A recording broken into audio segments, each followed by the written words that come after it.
Nathan Reed ripped his resignation letter in half, shoved both pieces into Dale Garrity's chest, and walked out of the building without looking back. He made it to his car. He sat there for 11 minutes. Then he drove back inside because Sophie needed new school shoes by Friday, and his bank account had $31 in it. And a man who walks out on $31 isn't brave. He's just stupid. He taped the letter back together at his desk. Nobody said a word. That was the kind of man Nathan Reed was, the kind who could break and rebuild himself before lunch and still show up to fix someone else's problem in the afternoon. He had no idea that the next problem he'd be sent to fix wasn't a computer. It was a woman who had everything in the world and hadn't felt anything real in 11 years. And the moment she asked him, "Do you think I'm pretty?" Nathan understood with absolute clarity that his answer was going to cost him something. He just didn't know yet whether it would cost him everything or give him back the life he'd stopped believing he deserved. Drop your city in the comments right now. I want to see exactly how far this story has traveled. And if nobody's said it to you yet today, hit subscribe. You're exactly the kind of person this channel was made for. The elevator was too quiet. That was the first thing Nathan noticed. Every other floor in Hayes Innovations had a sound. Keyboards clicking, phones ringing, the low hum of people pretending to be busier than they were. But when the elevator doors opened on 54, there was nothing. Just a long carpeted hallway, a single desk with a young woman sitting at it like she'd been placed there by someone who wanted to make a point, and at the far end, a set of double doors made of dark glass that didn't reflect anything. Nathan stepped out carrying his laptop bag and his work kit, and the cold coffee he'd bought from the cart in the lobby because he hadn't had time to make any at home that morning. He was 41 years old, wearing a shirt that had been ironed. Sophie had insisted, and pants that were clean, but had a small ink stain above the left knee that he'd tried to hide with his bag strap. The woman at the desk looked up. She had the expression of someone who had been trained to be polite and had gotten very good at making politeness feel like a warning. "Nathan Reed," she said. "IT Services."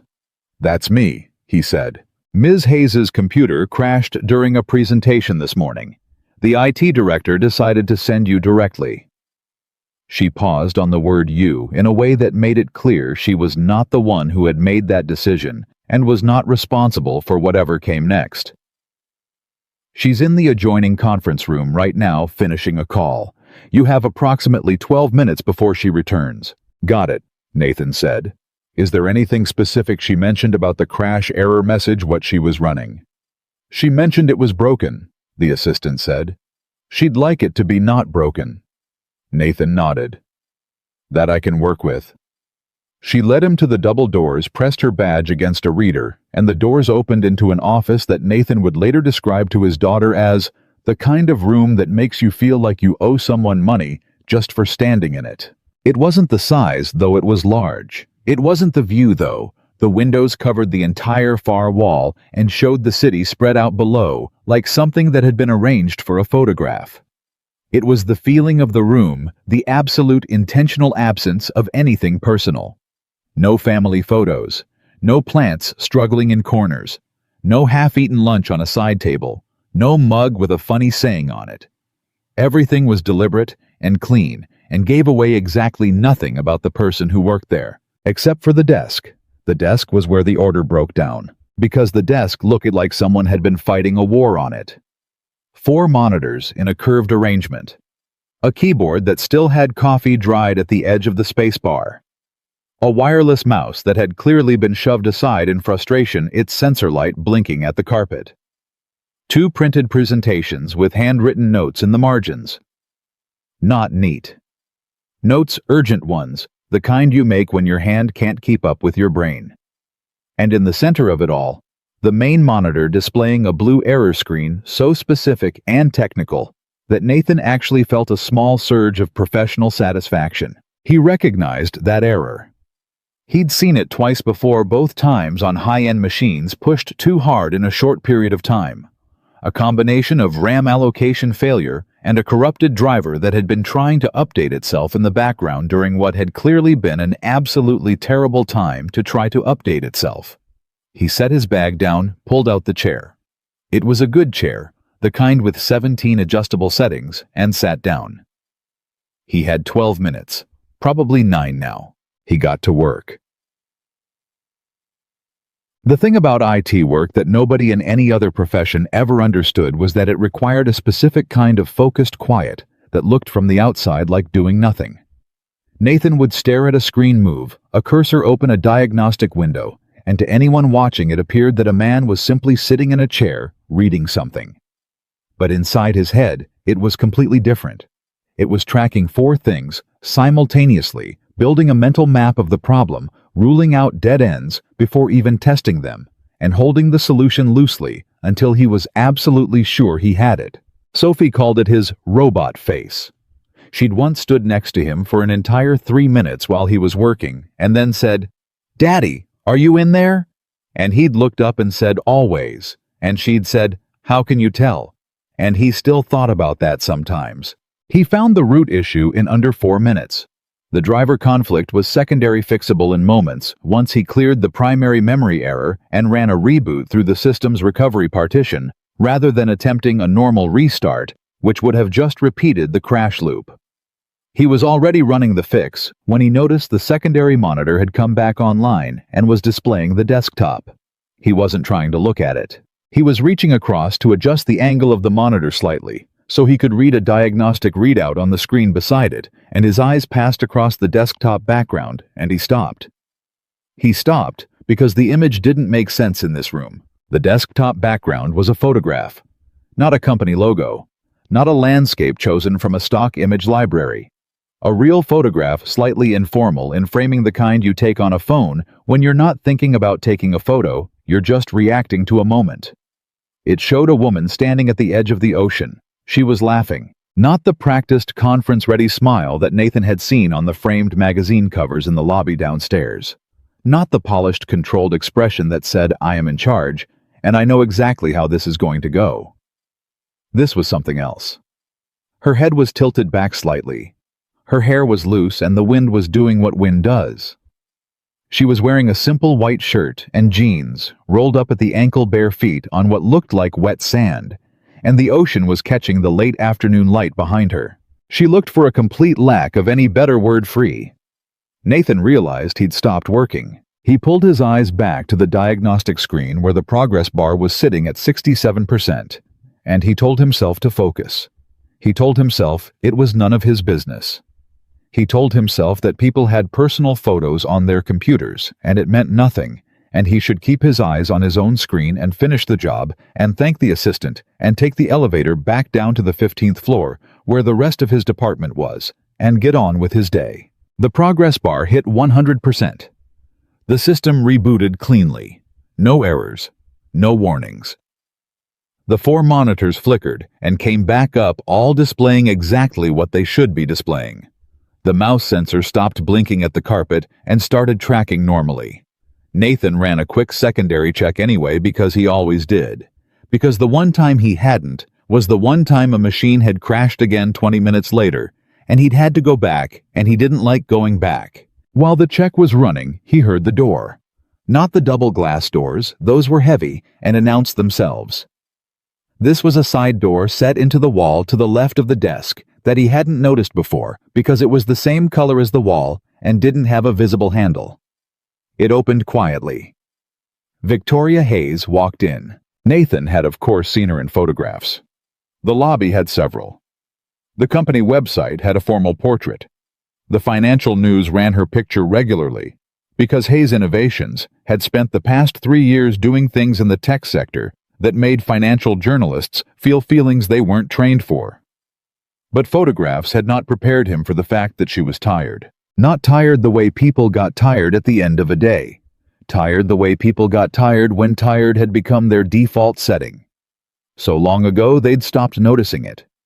It was in the set of her shoulders and the faint line between her brows that existed even when her face was otherwise neutral, and the way she was already looking at her desk as she walked toward it like she was calculating what the next problem would be before she'd finished with the current one. She was probably 40, maybe 42.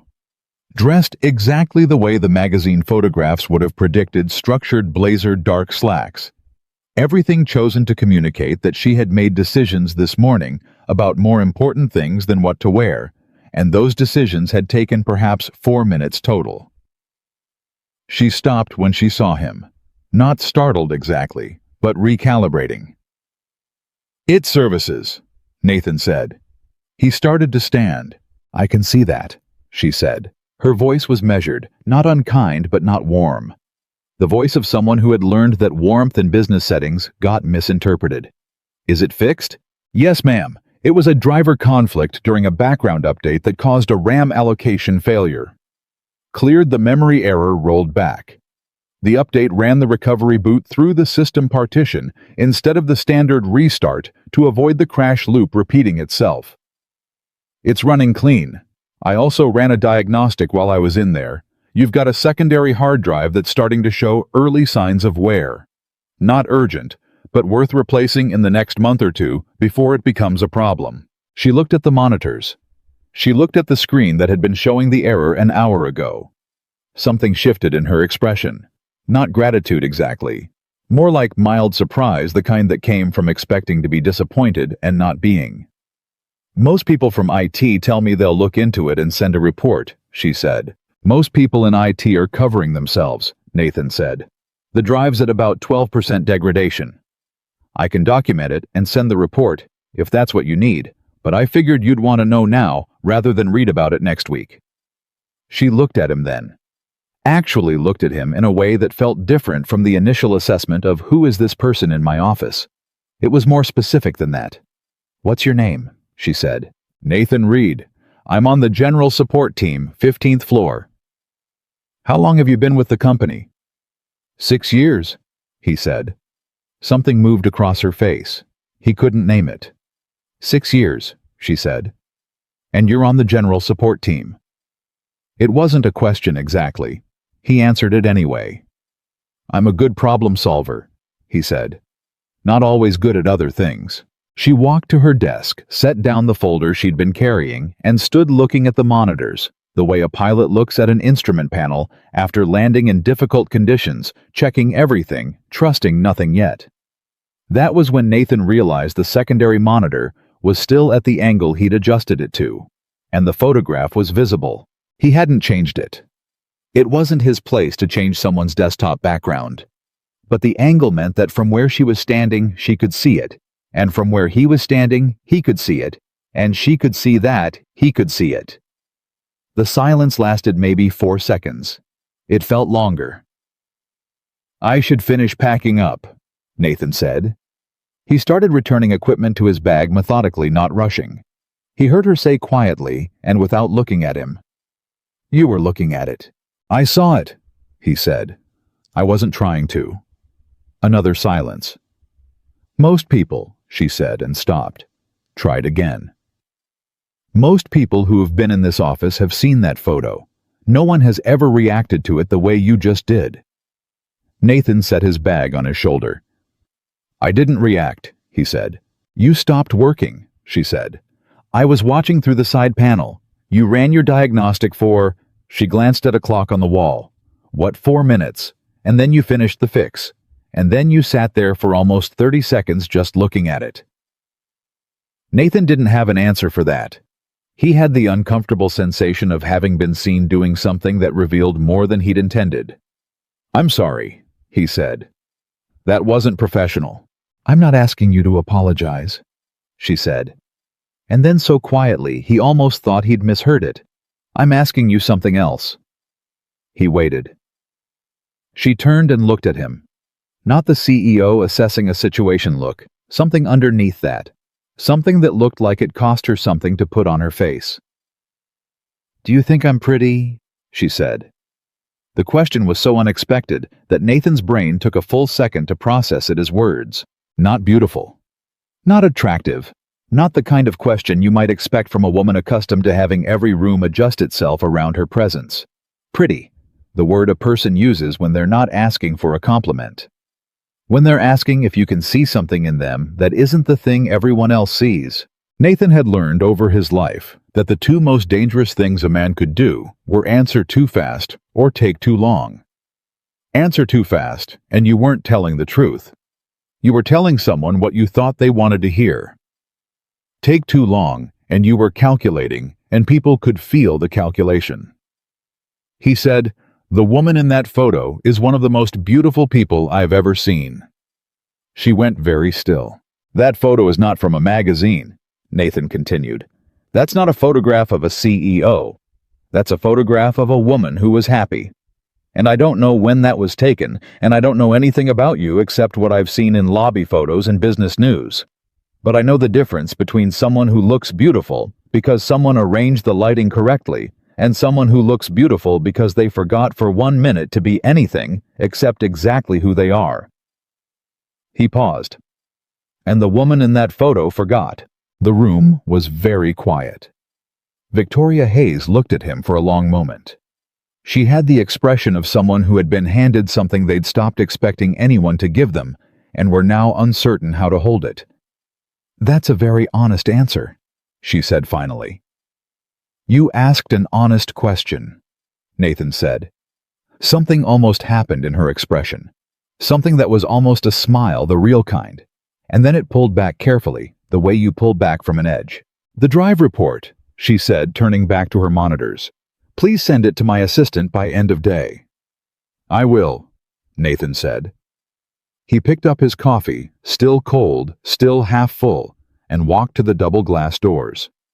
"Nathan, read," she said behind him. He turned. She was looking at her screen, not at him. "Thank you," she said. "For the computer." "It's what I'm here for," he said. He didn't think about it on the elevator down. He thought about it on the elevator down. Specifically, he thought about the question, "Do you think I'm pretty?" Not the answer he gave, which he had already started second-guessing in the way he second-guessed every conversation that mattered, but the question itself. The way it had come out. The way a powerful woman who was accustomed to controlling every room she walked into had asked it the way a person asks something when they've been holding it in a long time and it finally just got out. He bought another coffee from the cart in the lobby. The same guy who'd sold him the first one gave him a nod like they were old friends now. Nathan sat down on a bench in the lobby atrium and took out his phone and called Sophie's school to confirm she'd arrived that morning, which he did every day, not because he expected anything to be wrong, but because calling confirmed that everything was right. The school secretary, Mrs. Okafor, answered on the second ring and said, "Sophie Reed, yes, she's here. She told me to tell you she wants spaghetti tonight." And Nathan said, "She always wants spaghetti." And Mrs. Okafor said, "I know she tells me that too." He hung up and sat there for a moment. He thought about Sophie, who was 8 years old, and had her mother's eyes and his stubbornness and a specific way of asking questions that got right to the center of whatever she was asking about. No filler, no preamble, just the thing itself. She'd asked him once when she was 6, "Daddy, do you think you're happy?" And he'd started to say, "Of course I am." And she'd said, "No, but really." And he'd sat with that for a while and finally said, "I think I'm okay, and I think okay is pretty good." And she'd considered that and said, "I think you could be better than okay." And he'd said, "Yeah, I think so too, buddy." He thought about that conversation a lot more than he probably should have. He finished the coffee and went back upstairs to the 15th floor. His supervisor, Dale Garrity, who had the personality of a user agreement that nobody reads, intercepted him immediately. "How'd it go up there?" Dale said. He had a specific expression he made when asking about the 54th floor, like he was asking about somewhere exotic and slightly suspicious. "Fixed it," Nathan said. "Driver conflict. I'll document it." "She say anything, Hayes?" "She said thank you," Nathan said. Dale processed this. She seemed fine, Dale." Okay, Dale said, retreating slightly. "We got 3 tickets that came in this morning. Whitmore in accounting says his monitor is flickering." "It's the connection cable," Nathan said. "Second time this year, replace the cable. Don't replace the monitor." Whitmore keeps requesting a monitor replacement because he thinks he wants a bigger monitor. But what he actually wants is to feel like his requests get taken seriously, So tell him you're looking into a monitor upgrade. But in the meantime, let's swap the cable and see if that solves it. It will solve it. Dale stared at him. You haven't even looked at the ticket.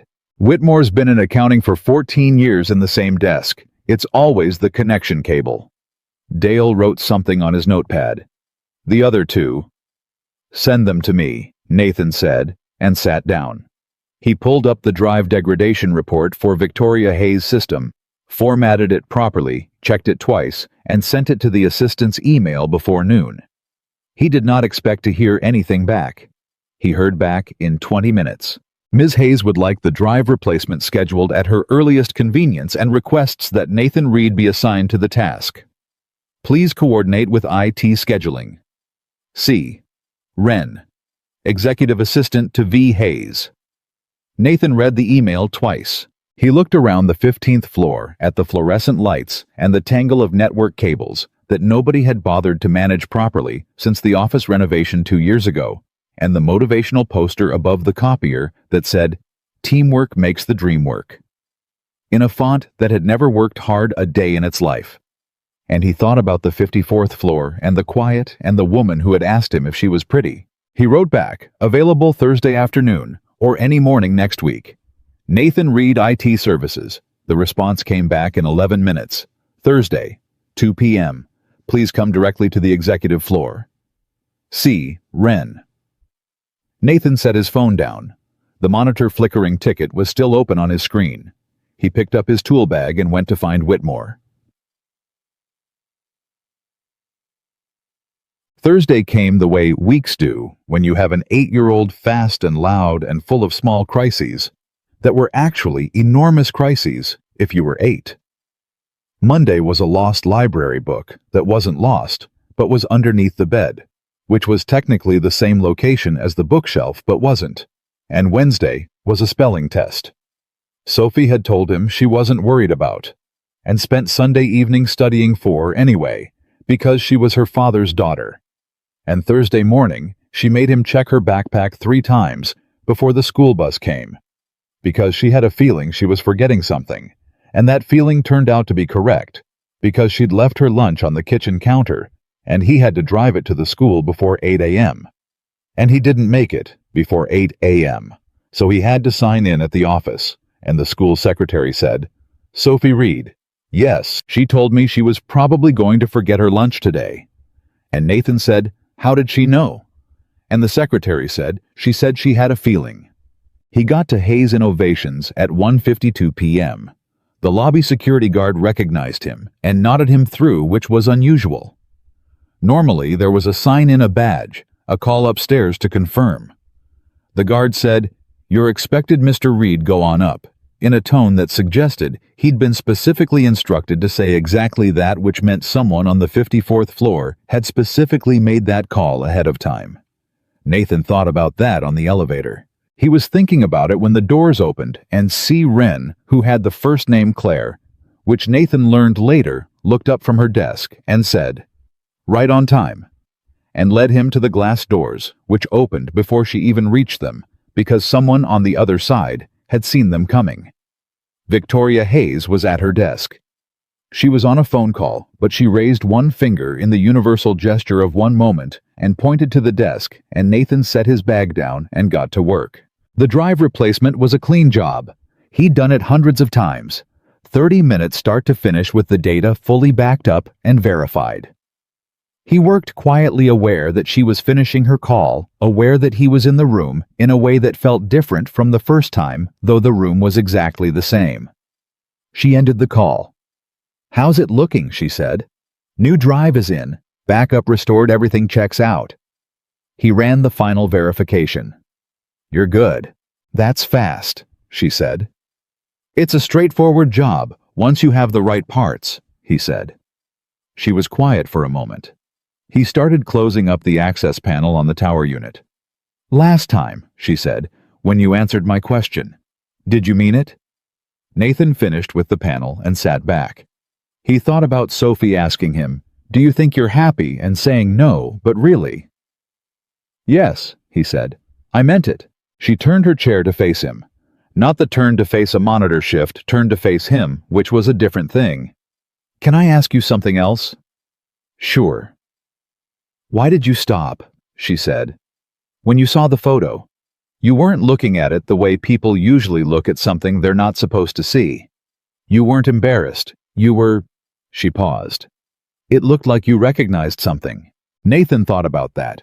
He thought about it honestly, the way Sophie demanded honesty, no filler, no preamble. "I recognized someone who forgot to perform," he said. "Just for a minute. You forgot to be the CEO. And the person who was there instead of the CEO, she looked like she was having the best minute of her day." Victoria Hayes looked at him for a long time. "I took that photo," she said, 4 years ago, "at my sister's beach house in Maine. I had my phone in my hand, and I was about to answer an email, and something I don't know. The water was doing something, and I just—" She stopped. "I just laughed." "Like nobody was watching," Nathan said. "Like nobody was watching," she confirmed. "And you kept it," he said. "I kept it," she said. "As a reminder." "Of what?" The question hung in the air between them. She looked at the monitors. She looked at her hands. She looked out the window at the city spread below them like an argument about what success was supposed to feel like. "I'm not sure anymore," she said quietly. "That might be the problem." Nathan didn't say anything to that. Not because he didn't have thoughts, he had several, but because sometimes the right answer to someone telling you something true is to let them hear it themselves for a moment, without filling the space. She looked at him. "You have a daughter," she said. It wasn't a question. He looked up surprised. "Your screensaver," she said. "When you opened your diagnostic laptop, there was a photo." "Sophie," he said. "She's 8. "And her mother." Nathan was quiet for a beat. "She left when Sophie was 3, he said. "It's been Sophie and me since then." Victoria Hayes looked at him steadily. "Is that difficult?" "Every single day," Nathan said. "And every single day, it's also the best thing in my life. Sometimes simultaneously." Something changed in her expression then. Something that opened slightly, the way a door opens when someone inside finally decides to check who's knocking. "That's the most honest thing anyone has said to me," she said slowly, "in a very long time." "People around here don't tell you the truth," Nathan said. She almost laughed. It was close. "People around here tell me what they think I want to hear, what they think will protect their position, and what they think will make me happy enough not to ask follow-up questions." She paused. "In that order." "That sounds exhausting," Nathan said. "It is," she said. And then, as if the word surprised her, "It is exhausting, yes." The room was quiet. Nathan stood up, shouldered his bag. "The new drive has a 3-year warranty," he said. "But given how hard you run these systems, I'd suggest having someone check the thermal management in about 6 months. The cooling system is doing its job, but it's working harder than it should be." "I'll note that," she said. He moved toward the doors. "Nathan," she said. He turned. She was looking at her hands again. Then she looked at him. "Why are you still on the 15th floor?" "I told you," he said. "I'm good at the job, not always good at the other things." "What other things?" "Being seen," he said. "Asking for things. Making the case for myself." He paused. "The things that matter less for fixing the problem and more for getting noticed for fixing the problem." Victoria Hayes looked at him with an expression he couldn't entirely read, something between recognition and something sharper and less comfortable. "I understand that," she said quietly. "I thought you might," Nathan said. He walked to the elevator, pressed the button, and stood in the hallway waiting. Behind the glass doors, through the slight reflection, he could see her at her desk, not looking at her screens, just sitting there. He thought about the photograph.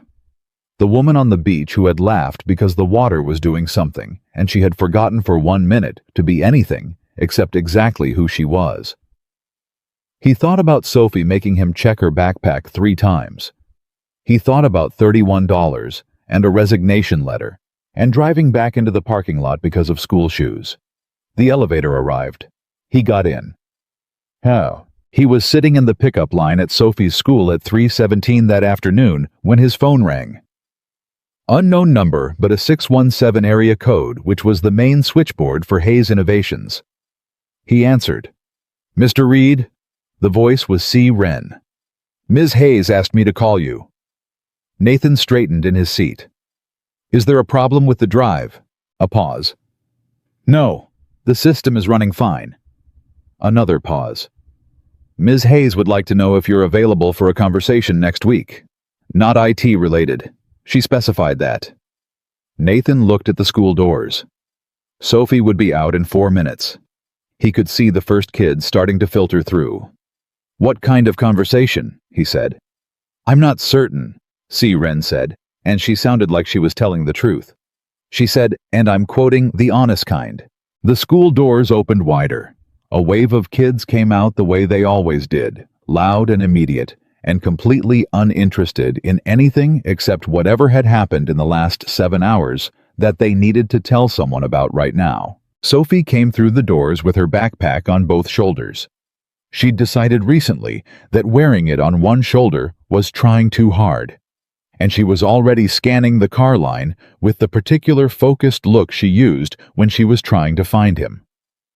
She spotted his car, and her face did the thing. It did the thing Nathan thought about on hard days, the particular way her whole expression shifted into something that was purely, simply glad. She ran to the car and climbed in and said before she'd even closed the door, "Dad, I'm 90% sure I aced the spelling test." "What happened to the other 10%? He said. "Phenomenon," she said.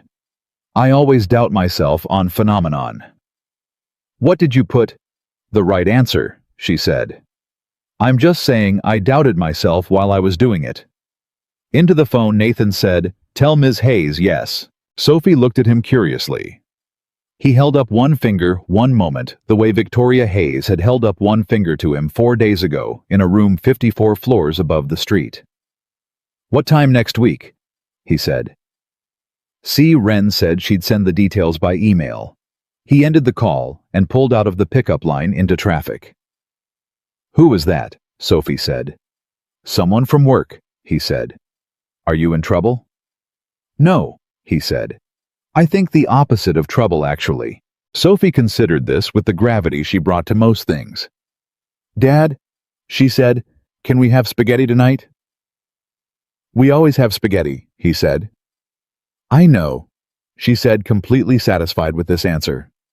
"That's why I want it." Nathan drove home through a city that felt for no particular reason he could name slightly different than it had that morning. Not bigger or smaller, just more possible somehow. Like the distance between floors wasn't as fixed as he'd always assumed. He made spaghetti. Sophie ate 2 full bowls.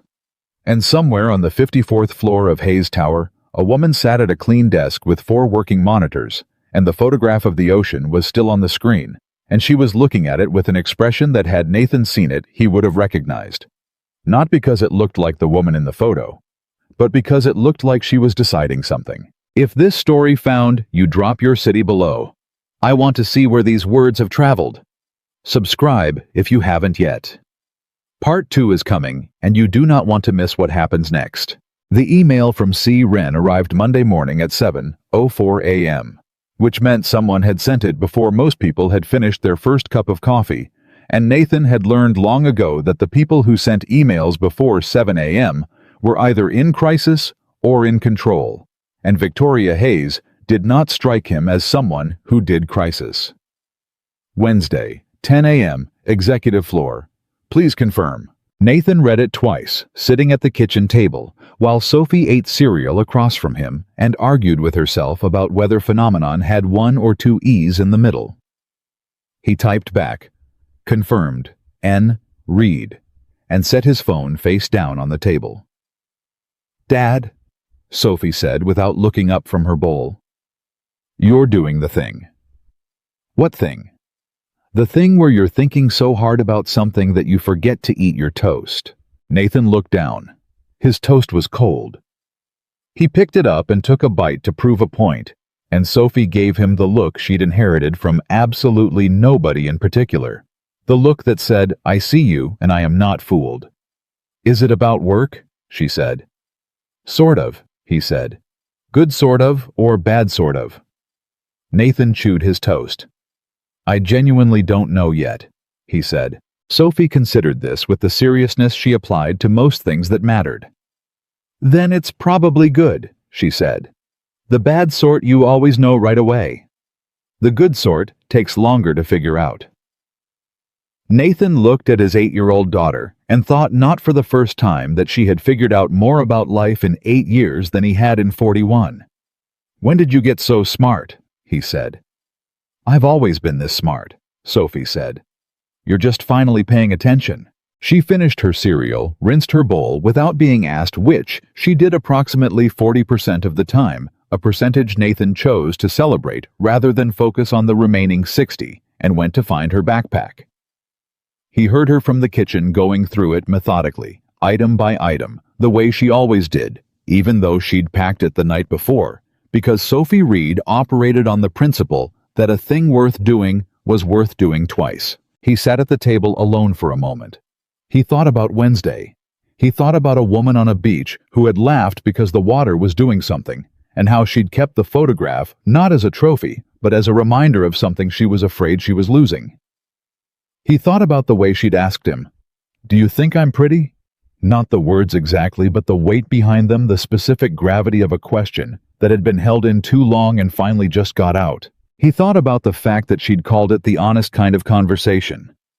In 6 years at Hayes Innovations, Nathan had attended exactly one meeting with anyone above the director level, and that meeting had been because he'd fixed a problem that 3 other technicians hadn't been able to fix, and his supervisor had brought him in specifically to explain what he'd done so they could document the process.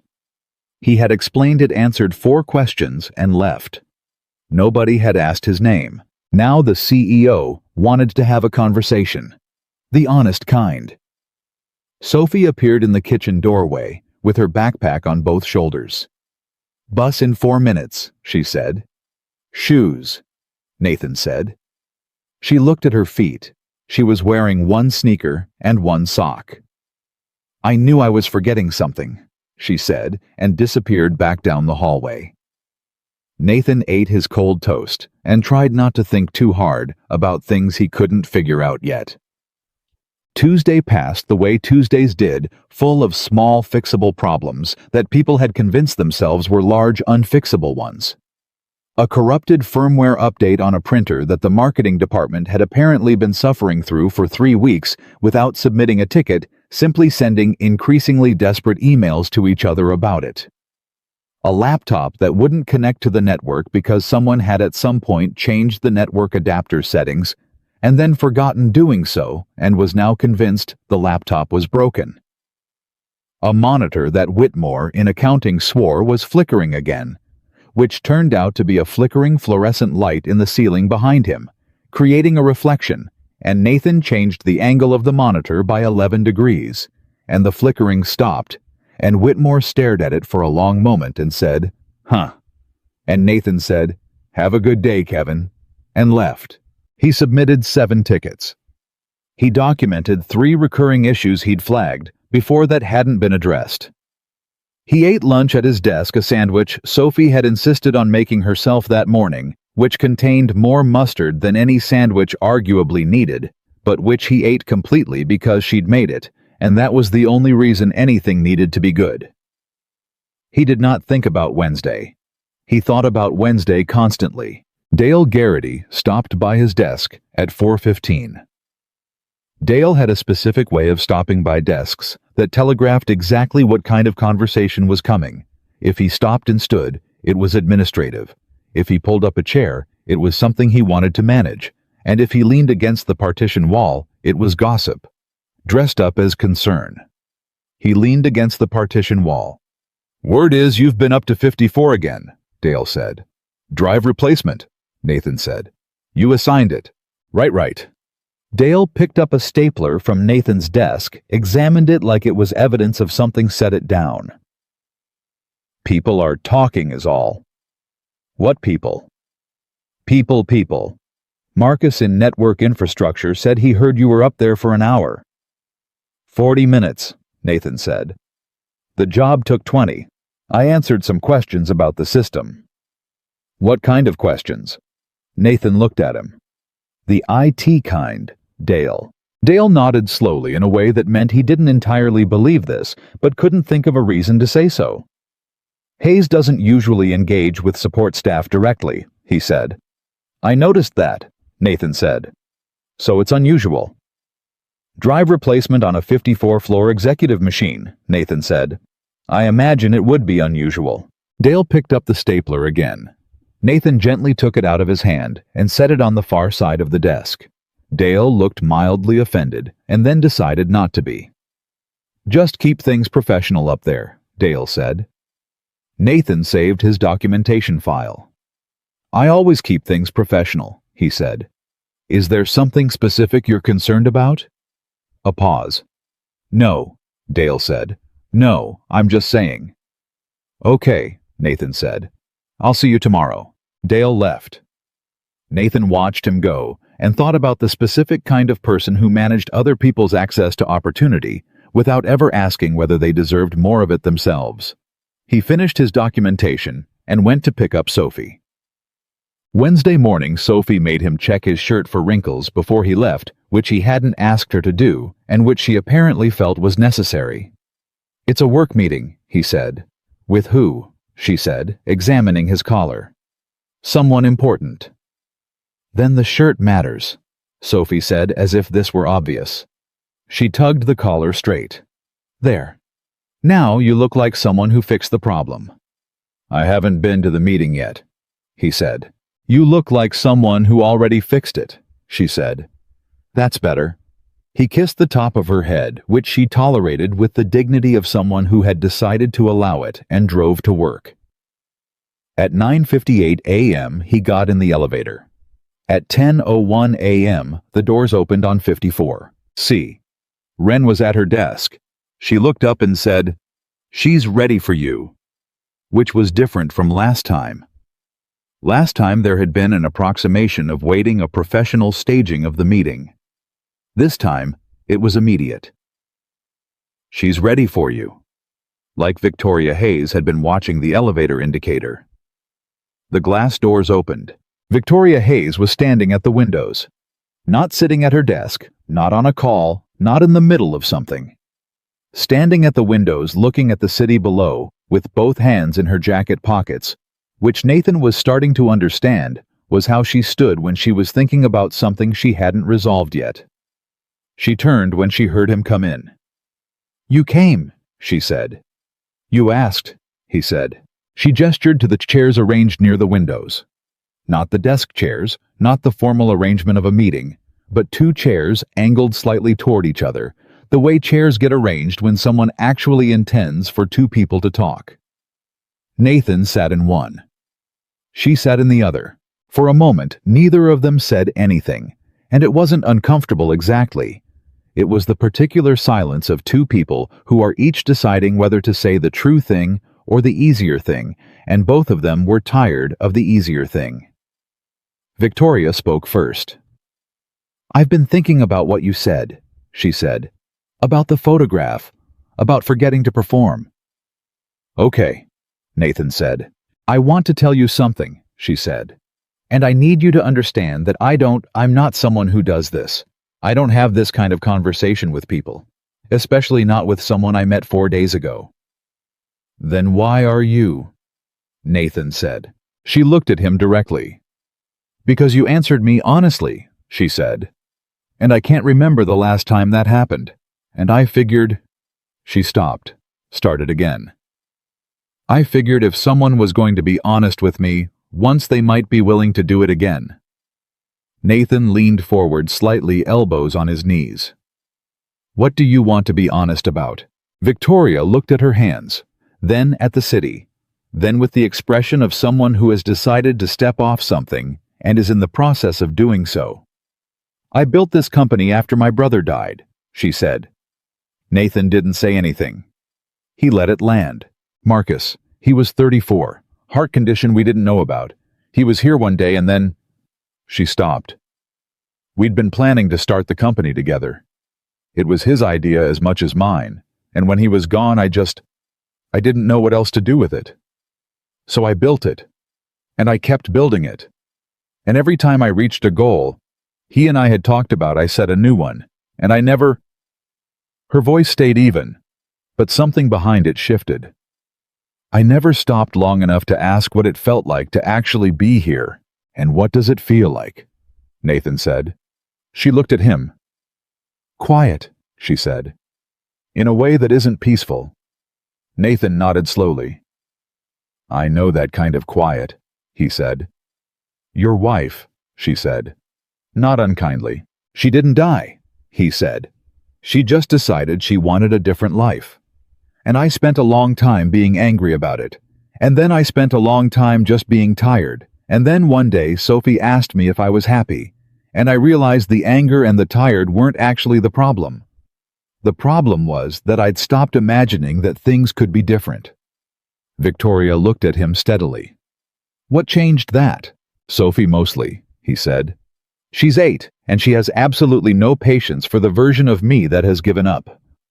She'll sit there and look at me and say no, but really until I either actually answer the question, or I realize I'm avoiding it. He paused. It's annoying, and it's the best thing that ever happened to me. Something moved in Victoria's expression, something that was trying to be careful and wasn't quite managing it. She sounds extraordinary, she said. She's 8 and she made me a sandwich with an unreasonable amount of mustard yesterday, and when I came home she asked me if I'd eaten the whole thing, and I said yes, and she said good like she'd known the whole time it was too much mustard and was testing something. Nathan paused. I have no idea what she was testing. I don't think I passed. Victoria Hayes laughed. It was brief, almost surprised out of her, the way a laugh sometimes is when you haven't been planning to laugh. And the thing is funny enough that your body just goes ahead and does it without asking permission. It lasted maybe 2 seconds. But it was real, and it was the same laugh Nathan had seen in the photograph, the one without the performance and the weight and the empire. And when she caught herself and settled back into composure, there was a half-second where she looked almost embarrassed. I'm sorry, she said. Don't apologize for laughing, Nathan said. I wasn't... She stopped. I wasn't apologizing for laughing. She exhaled. I was apologizing for the fact that I'm sitting here telling a man I barely know about my dead brother, which is not a thing I plan to do today. People tell me things, Nathan said. I don't know why. I think it's because I don't have anywhere to take the information. I fix computers. I go home. I'm not going to bring it up in a meeting or use it for something. Victoria looked at him for a long time. You're a very unusual person, Nathan Reed. I've been told that, he said. Usually by Dale from IT. What does Dale from IT say about you? He says I'm good at the job and not good at other things. Nathan paused. He means I should advocate for myself more. He's not wrong. He just says it in the way of someone who has never had to figure out how to advocate for yourself when you're also the only person keeping the lights on at home. The room went quiet again. This time it was softer, the quiet of two people who had just said enough true things that they both needed a moment. Can I ask you something? Nathan said.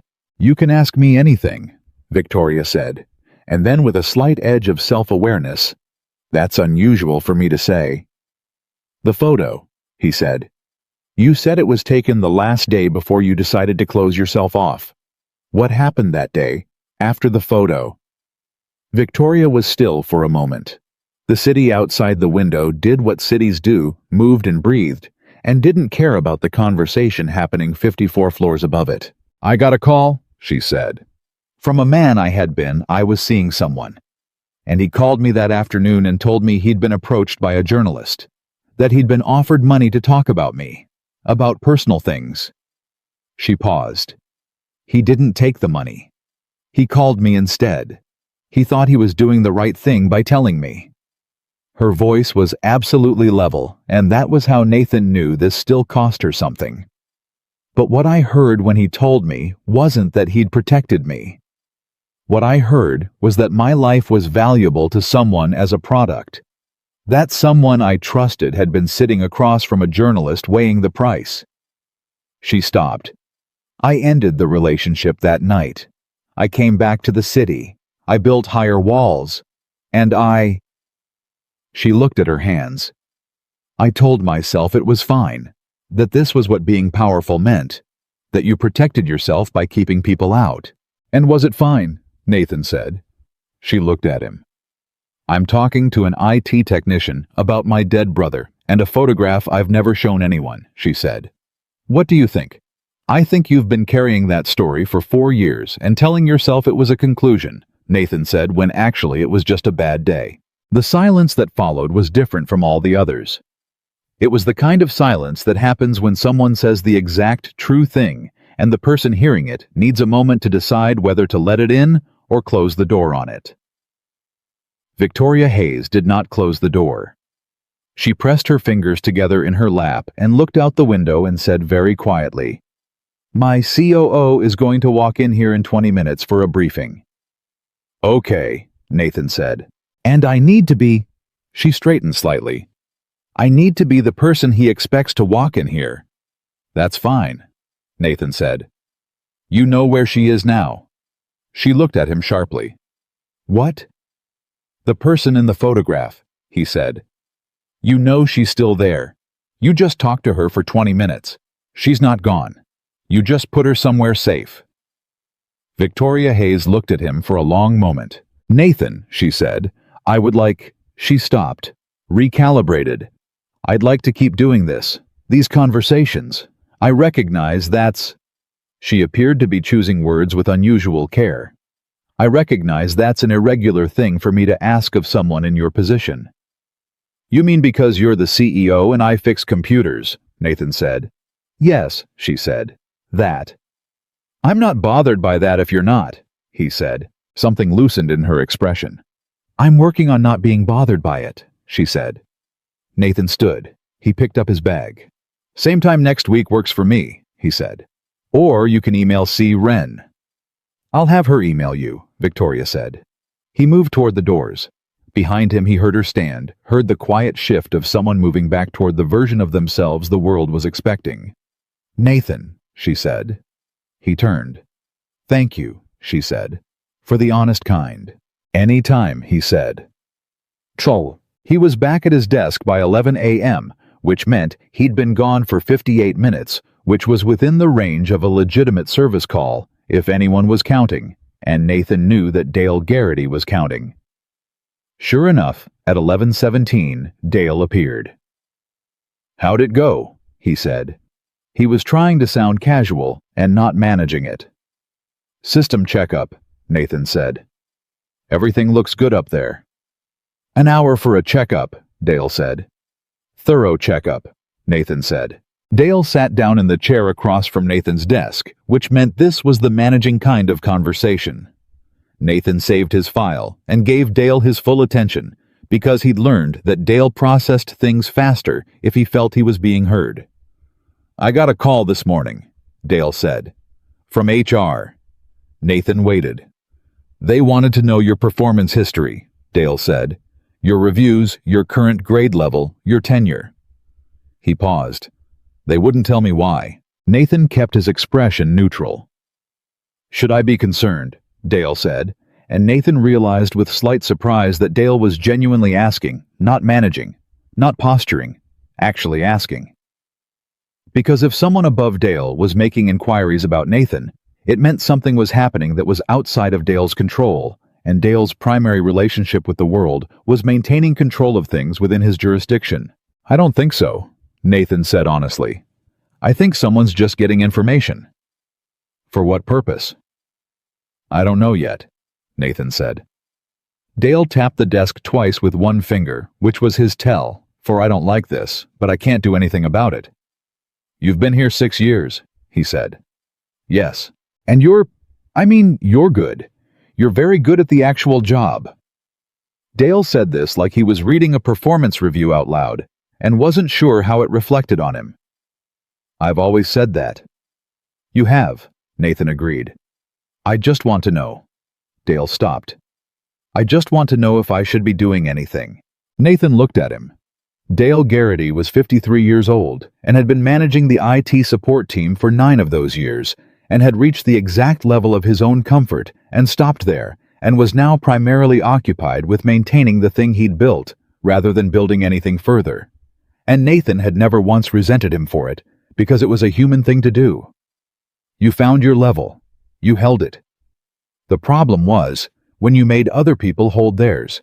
No, Nathan said gently. I don't think you need to do anything. Dale nodded, stood up, adjusted his badge on its lanyard for no reason. Okay, he said. Okay, let me know if... I will, Nathan said. Dale left. Nathan turned back to his screen. He pulled up the thermal management documentation for the Hayes Innovation Executive Systems and started drafting a maintenance schedule recommendation, thorough and specific, the kind of document that showed its work. He didn't know what the HR inquiry meant. He didn't know where the conversations with Victoria Hayes were going, or what they were going to cost him, or what they were going to give him. He knew how to do the job in front of him, so he did it. The second conversation happened the following Wednesday, and the Wednesday after that. The third one ran long 65 minutes, and afterward, Wren rescheduled 2 of Victoria's afternoon calls, without being asked, which Nathan only knew, because he passed her desk on the way out, and overheard her saying, Ms. Hayes will need to push that to 3:30, in the tone of someone who had made this call before, and would make it again, and had no opinions about it except professional ones. Each conversation was different. Each one went somewhere he hadn't expected. The second Wednesday, Victoria told him about the year she'd spent after Marcus died working 18-hour days, and eating nothing she could remember eating, and winning an industry award she'd found in a box 2 years later, still in its original packaging, because she hadn't opened it. Nathan told her about the night Sophie was 4 and had a fever of 104, and he'd driven to the ER alone at 2 in the morning, with Sophie strapped into her car seat in the back, singing a song she'd made up about a cat slightly delirious, but determined to finish the song, and how he'd sat in the hospital waiting room after the doctor had seen her and given her something for the fever, sat there with Sophie asleep across his lap, and thought, this is everything. This terrifying, exhausting, impossible thing is everything I have, and I would not trade 1 degree of this fever. Victoria had listened to that story without saying anything, and then said quietly, I don't have anything like that. Like what? Nathan said. A thing that is everything, she said. I have the company. I have the work. But that's not the same thing, is it? No, Nathan said. It's not. How do you find it? She said. The thing that's everything. I don't think you find it, Nathan said. I think you have to be still long enough for it to find you. And I think most of us are too busy being afraid of the stillness to let that happen. She looked at him. Are you still afraid of the stillness? Sometimes, he said. But Sophie won't let me stay there. She has this way of walking into whatever I'm brooding about and just existing in it, making noise, needing dinner, asking me to watch something on TV with her. And suddenly the stillness is just Tuesday evening. It's fine. The third Wednesday was when things shifted. They'd been talking for 40 minutes about the company, not the business aspects, but the human ones. The people she'd hired, who she trusted, and the ones she'd trusted, who had disappointed her, and the particular loneliness of being the person at the top of something where everyone needed you to be more certain than you were. And Nathan had been listening with the focused quiet that Sophie called his robot face, not because he wasn't present, but because he was completely present, taking it all in without interrupting it. And at some point, Victoria had stopped talking and was looking at him with an expression he hadn't seen on her before. What? He said. You're not afraid of me, she said. It sounded like an observation about a weather pattern, something noted, something that required adjustment of previous models. Should I be? Nathan said. Most people are, she said, or they're performing not being afraid of me, which is different. I'm not performing anything, Nathan said. I know, she said. She stopped. That's the thing I'm trying to figure out. What to do with that? You don't have to do anything with it, Nathan said. It's just who I am.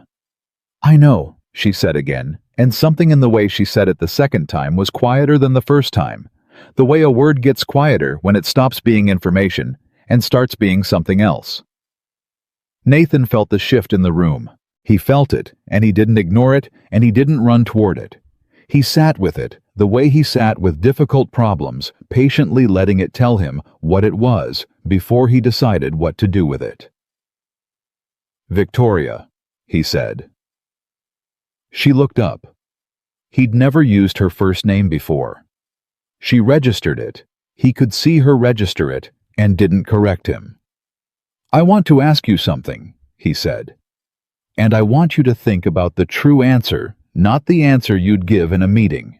"Okay," she said carefully. "Are you happy?" he said. The question sat between them. "Sophie asks me that," he continued. "She asked me when she was 6, and I gave her the politician's answer, and she said no, but really. So..." He looked at her steadily. "No, but really. Are you happy?" Victoria Hayes, who ran a company worth $4 billion and had been featured on the cover of 3 national magazines and had testified before a Senate subcommittee on technology regulation and had never in any of those contexts been at a loss for an answer, looked at Nathan Reed and was quiet for 7 full seconds. "No," she said. "Not the way I think I'm supposed to be able to be." "What would it take?" he said. "I don't..." She stopped. Tried again. "I've had everything I thought it would take, and it..." Her voice shifted, tightened slightly, the way a voice does when the words are bumping into something on the way out. "Every time I reached the thing I thought would do it, the feeling lasted maybe a week. And then it was just the next problem, the next goal, the next thing to build." "And there's no one waiting for you when you go home," Nathan said. "Not a judgment, a fact." "No," she said. "There's no one. And that's not..." He paused, choosing the words carefully. "That's not a CEO problem. That's a human problem." "I know that," she said. "I've known that for a long time." "Then you know what needs to change," he said. She looked at him with something that was not quite vulnerability, and not quite something else, something that didn't have a clean name. "It's not that simple," she said. "I know," he said. "I didn't say it was simple. I said you know what needs to change." He let that sit for a second. Knowing and doing are 2 different problems. You're good at solving problems, but you have to decide this one is worth solving. The silence that followed was not empty. It was full of something that both of them could feel, and neither of them was ready yet to say out loud. "Nathan," she said finally. "Yeah," he said. "I'd like..." She stopped. Her hands were still on the armrests of the chair, and she pressed them flat there as if steadying herself. "I'd like Sophie to be wrong about you." He blinked. "What do you mean?" "I don't know anything about her," Victoria said. "But from what you've described, she sees things very clearly. And I have a feeling that if she met me..." A brief pause. "I have a feeling she'd see something I'm not sure I'm ready for someone to see." "She'd like you," Nathan said. "That's what I mean," Victoria said quietly. Nathan looked at her for a long moment. She was sitting completely still, which he'd learned was how she sat when something had landed on her that she was still figuring out how to hold. Not closed off, not performing control, just still the way things go, still right before they change. "Next Wednesday," he said, "I could bring her, could bring..." The words surprised him as much as they surprised her. He hadn't planned to say them. They'd just come out the way honest things sometimes did, when the room was right for it. Victoria looked at him. Something moved through her expression. Something complicated and quick. And then underneath it, something quieter. "She'd really come," she said. "To an office building, to meet a stranger." She once spent 40 minutes convincing a neighbor's dog that it didn't actually want to bark at the mail carrier, Nathan said. "She is constitutionally incapable of not engaging with things that interest her, and she'd find you interesting." "Why?" "Because you're someone who built something big," Nathan said. "And Sophie is obsessed with people who build things. She wants to be an engineer, or a pilot, Or last week a marine biologist, but I think that might have been the documentary. Victoria almost smiled again. He could see it at the corner of her mouth, held back by some remaining instinct toward professionalism, and he let it stay where it was. Wednesday, she said. Wednesday, he said. He stood, picked up his bag. She's going to ask you things. Like what? Victoria said. I genuinely cannot predict, Nathan said. That's the only warning I can give you. He walked to the glass doors. Nathan, she said behind him. One more time, the way she always said it, not to stop him, but to make sure he'd hear what came next. Thank you. You keep thanking me, he said without turning around. You keep doing things worth thanking, she said. He got in the elevator. He stood in it on the way down and felt the particular feeling of a thing moving towards something, not knowing what, not knowing how, just the unmistakable forward motion of a story that had decided where it was going, even if the people inside it hadn't caught up yet. The lobby was busy.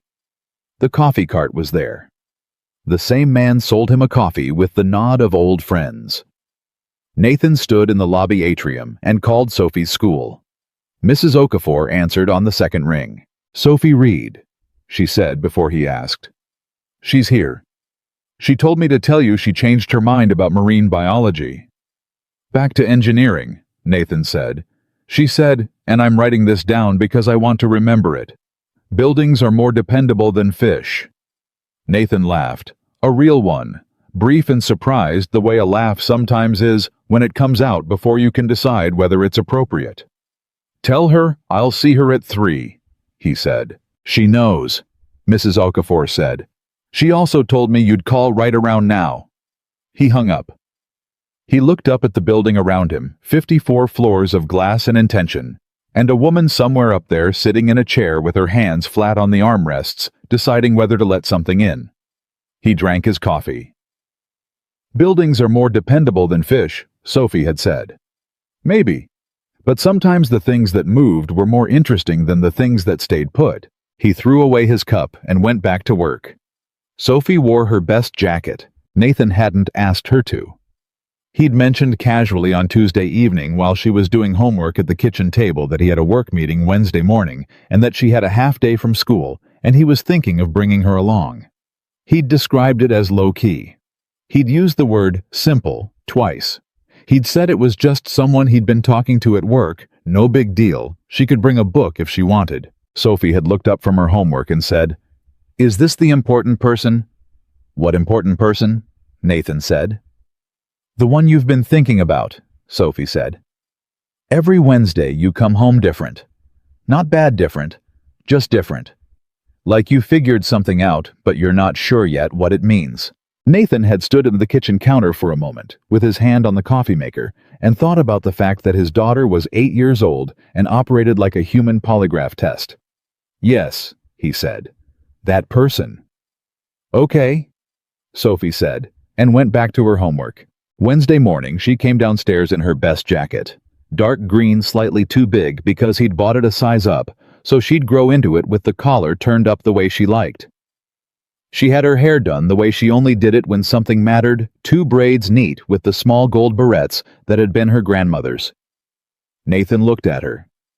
You look great, he said. I know, Sophie said. Can we go? I don't want to be late. It's rude to be late when someone important is expecting you. She's not. I didn't say she was important, Nathan said. Sophie picked up her backpack. You've been thinking about her for 3 Wednesdays, Dad, she said. She's important. He didn't argue. He couldn't. In the car, Sophie asked 3 questions in the following order. What did the company make? Was the building tall, and did the important person have any pets? Nathan answered technology, software, and systems. Yes, very tall, and he didn't know about pets. Sophie processed this and said she would ask about the pets herself, and Nathan said that was probably fine, and then immediately wondered if it was. The lobby security guard recognized Nathan now, waved them both through without a call upstairs, which meant someone had left instructions. Sophie walked through the lobby, looking up at the atrium ceiling with the expression she got in museums, not overwhelmed, just collecting, filing things away. "This is a lot of building," she said. "Yeah," Nathan said. "Do you think the people who work here remember that it's a lot of building?" she said. "Or do they just get used to it?" "I think they get used to it," Nathan said. "That seems like a waste," Sophie said. The elevator opened on 54. C. Wren looked up, and her eyes went immediately to Sophie. And something happened in her expression that wasn't her professional face. Something warmer and slightly surprised the way adults look at children who are clearly not quite what they expected. "Good morning," C. Wren said. "Good morning," Sophie said. "Is your name Claire?" "My dad said C. Wren and I thought about it, and I think that's Claire Wren." C. Wren blinked. "It is," she said. "That's a good name," Sophie said. "It sounds like a bird, but in a professional way." C. Wren looked at Nathan. Nathan made a small gesture that said, "I warned you," without using any words. C. Wren pressed her badge to the reader, and the glass doors opened. Victoria Hayes was not at her desk. She was standing near the windows again, but differently from how she usually stood. She'd turned to face the room before they came in, which meant she'd been watching for them, which meant she'd been waiting, which was something Nathan had never seen her do for a meeting. She was wearing a dark blazer, and her hair was down, which was different from the previous Wednesdays, and Nathan noticed this and noted it and said nothing. Sophie walked in, looked around the room once with her collector's eyes, and then looked directly at Victoria Hayes. "You're her?" Sophie said. "I am," Victoria said. "And you must be Sophie." "I am," Sophie said. "My dad talks about you." "Sophie," Nathan said. "He doesn't say your name," Sophie clarified without looking at him. "But he thinks about you. You can tell when he's thinking about someone because he goes quiet in a specific way. His regular quiet is different." She tilted her head slightly. "Do you have any pets?" Victoria stared at her for 1 second. Then she said carefully, "No, I travel too much." "That's a reasonable reason," Sophie said seriously.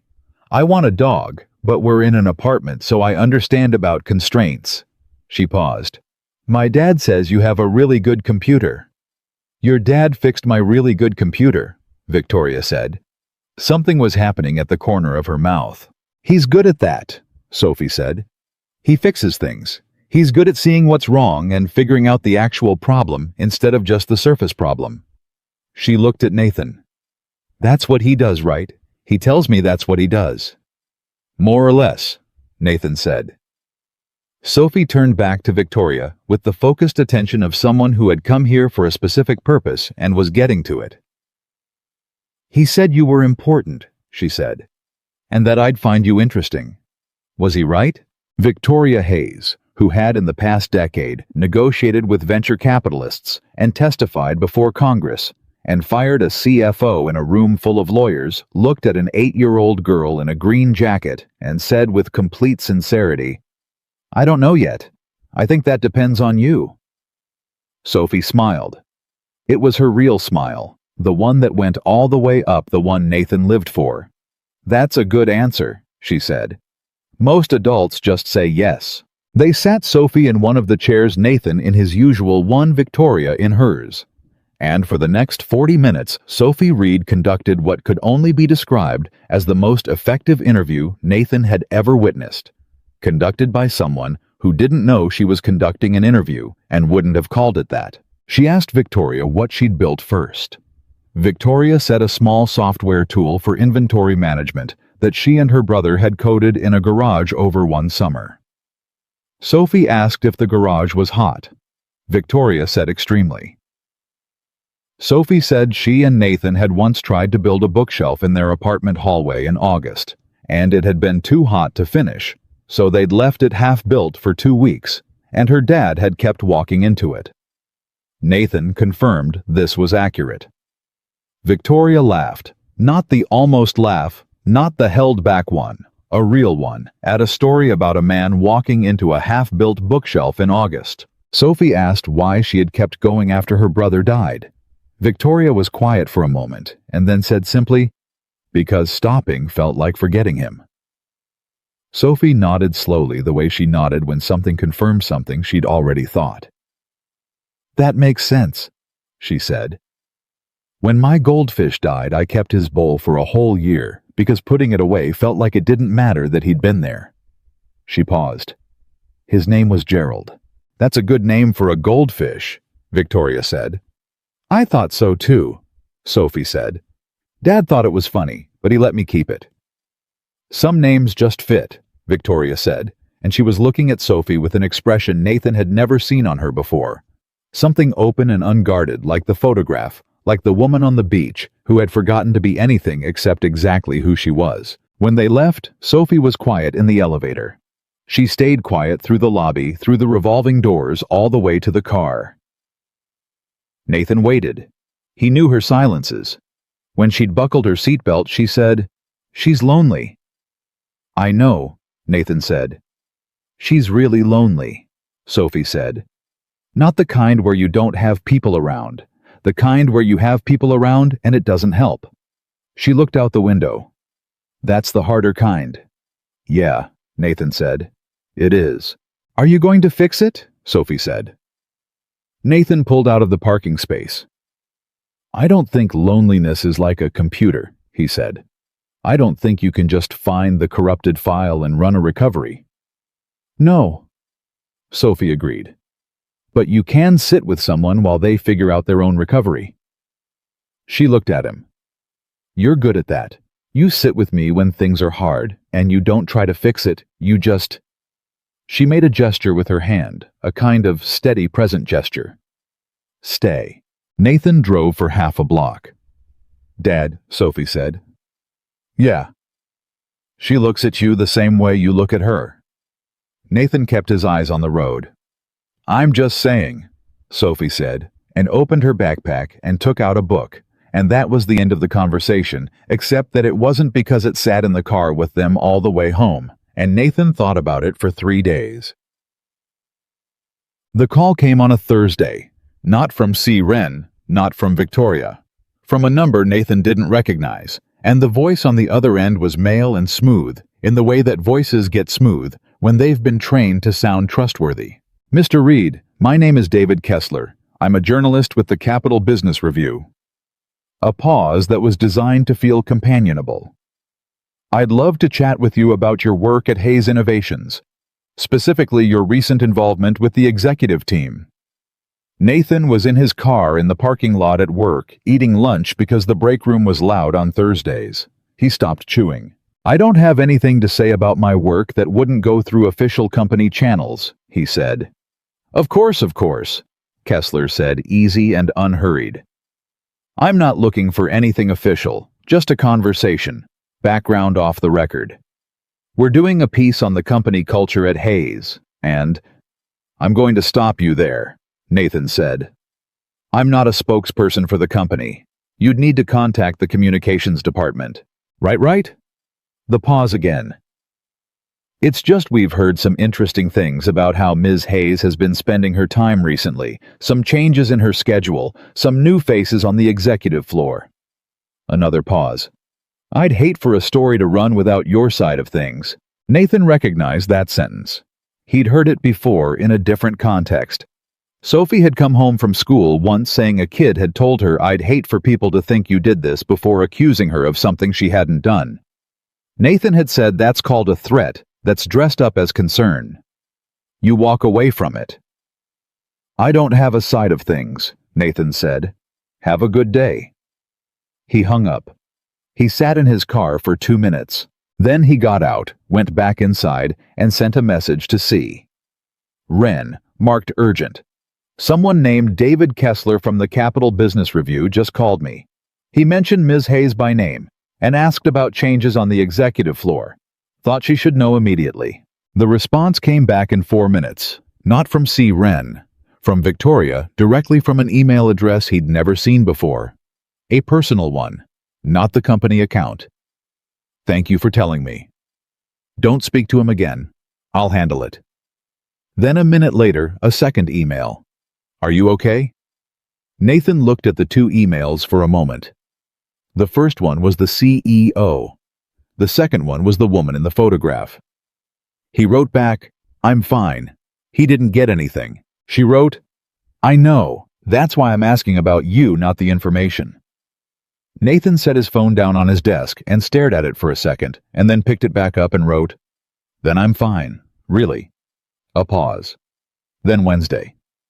He wrote back, Wednesday. What happened next moved faster than Nathan expected things to move. The following Monday, Dale Garrity called Nathan into his office, an actual office small with a glass wall that looked out over the team floor, which Dale kept the blind down on 70% of the time. He closed the door. He sat behind his desk. He looked like a man who had been handed a problem he hadn't ordered.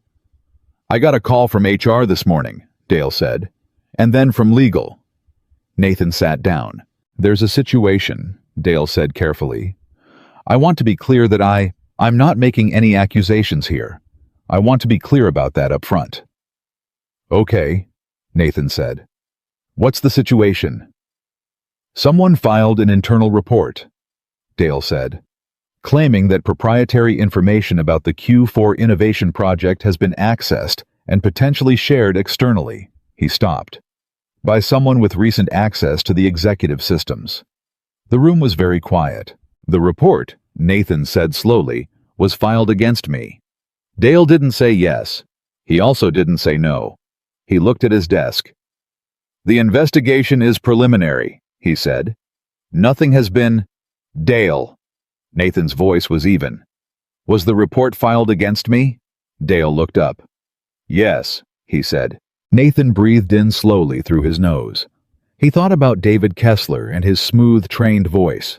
He thought about the 8 months he'd spent building trust on the 54th floor and the journalist who had called him 3 days after the first meeting, where C. Wren had rescheduled 2 afternoon calls. He thought about the sentence, I'd hate for a story to run without your side of things, and what it actually meant dressed up as concern. Who filed it? He said. I can't disclose that, Dale said. Was it someone on the executive team? Nathan said. Dale said nothing. I didn't access anything I wasn't authorized to access, Nathan said. Every system I touched had a service ticket logged before I opened it. Every diagnostic I ran is documented. I didn't share anything with anyone. I believe you, Dale said, and Nathan heard something in it that surprised him. Dale sounded like he actually meant it. I want you to know I said that to HR. I've been very clear about your record here. Thank you, Nathan said. But until the investigation concludes... Dale stopped, picked up his stapler, set it down. HER is asking you to limit your involvement with the executive floor. No service calls above 30. Nathan looked at him. They're removing my access. Temporarily, Dale said. Pending investigation. Nathan sat with that for a moment. The particular feeling of a thing being taken away. Not the job, not yet, but the floor. The conversations. The Wednesdays. The woman who sent emails from a personal account, asking, Are you okay? Okay, he said quietly. Nathan? It's okay, Dale, he said. I understand the process. He stood and walked out of the office and sat at his desk, and for a long time he stared at his screen without seeing it. He thought about what he knew. Someone on the executive floor had filed a report. The report was timed not randomly, but specifically after enough meetings had happened that there was a pattern to point to. Someone had seen the pattern and decided to use it. Someone who had something to lose from Nathan being there. Someone who had watched a man from the 15th floor walk in and out of the CEO's office for 6 Wednesdays and had done the math. He thought about the Kessler call. He thought about the fact that the journalist had information about changes on the executive floor before the internal report had even been filed, which meant whoever had filed the report had also been talking to someone external, which meant this wasn't about protecting the company's information.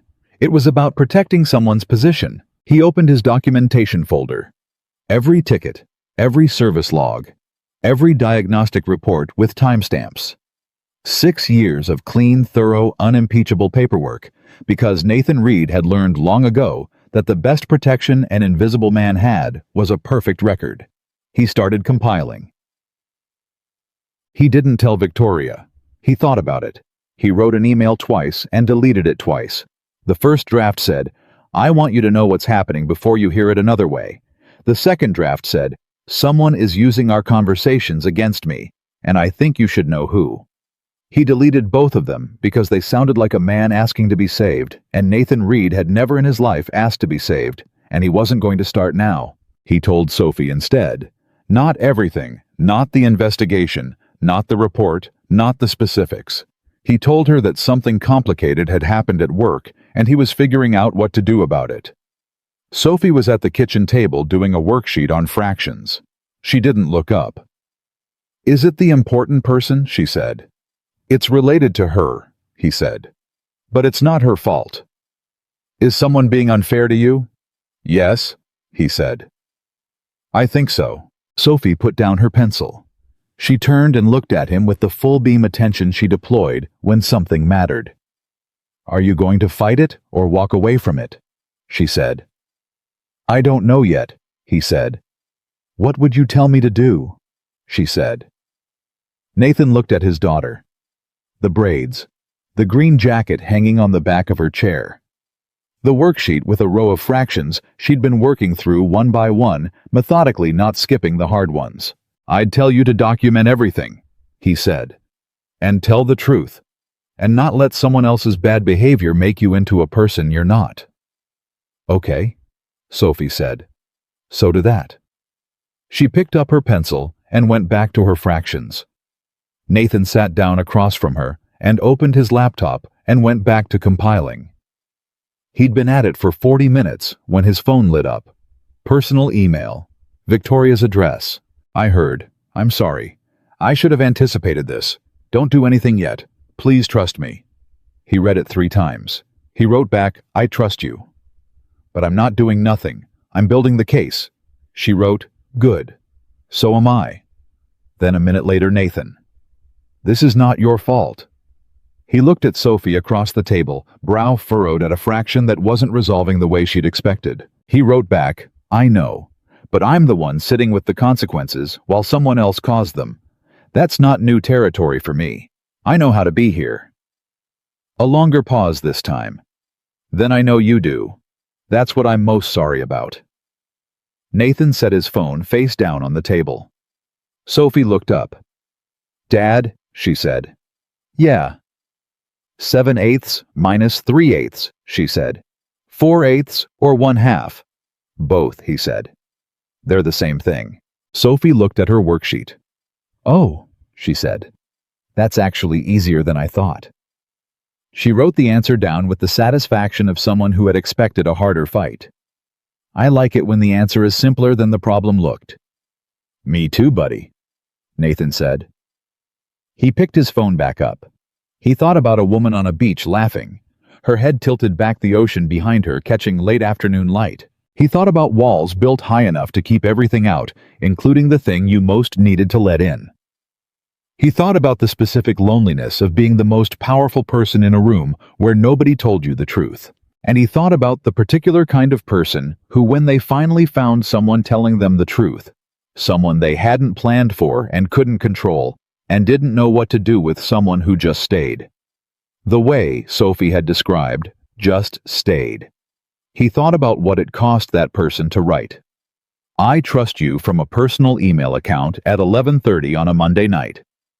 He thought about all of that, and then he opened the documentation folder and kept building the case, one clean, thorough, time-stamped record at a time.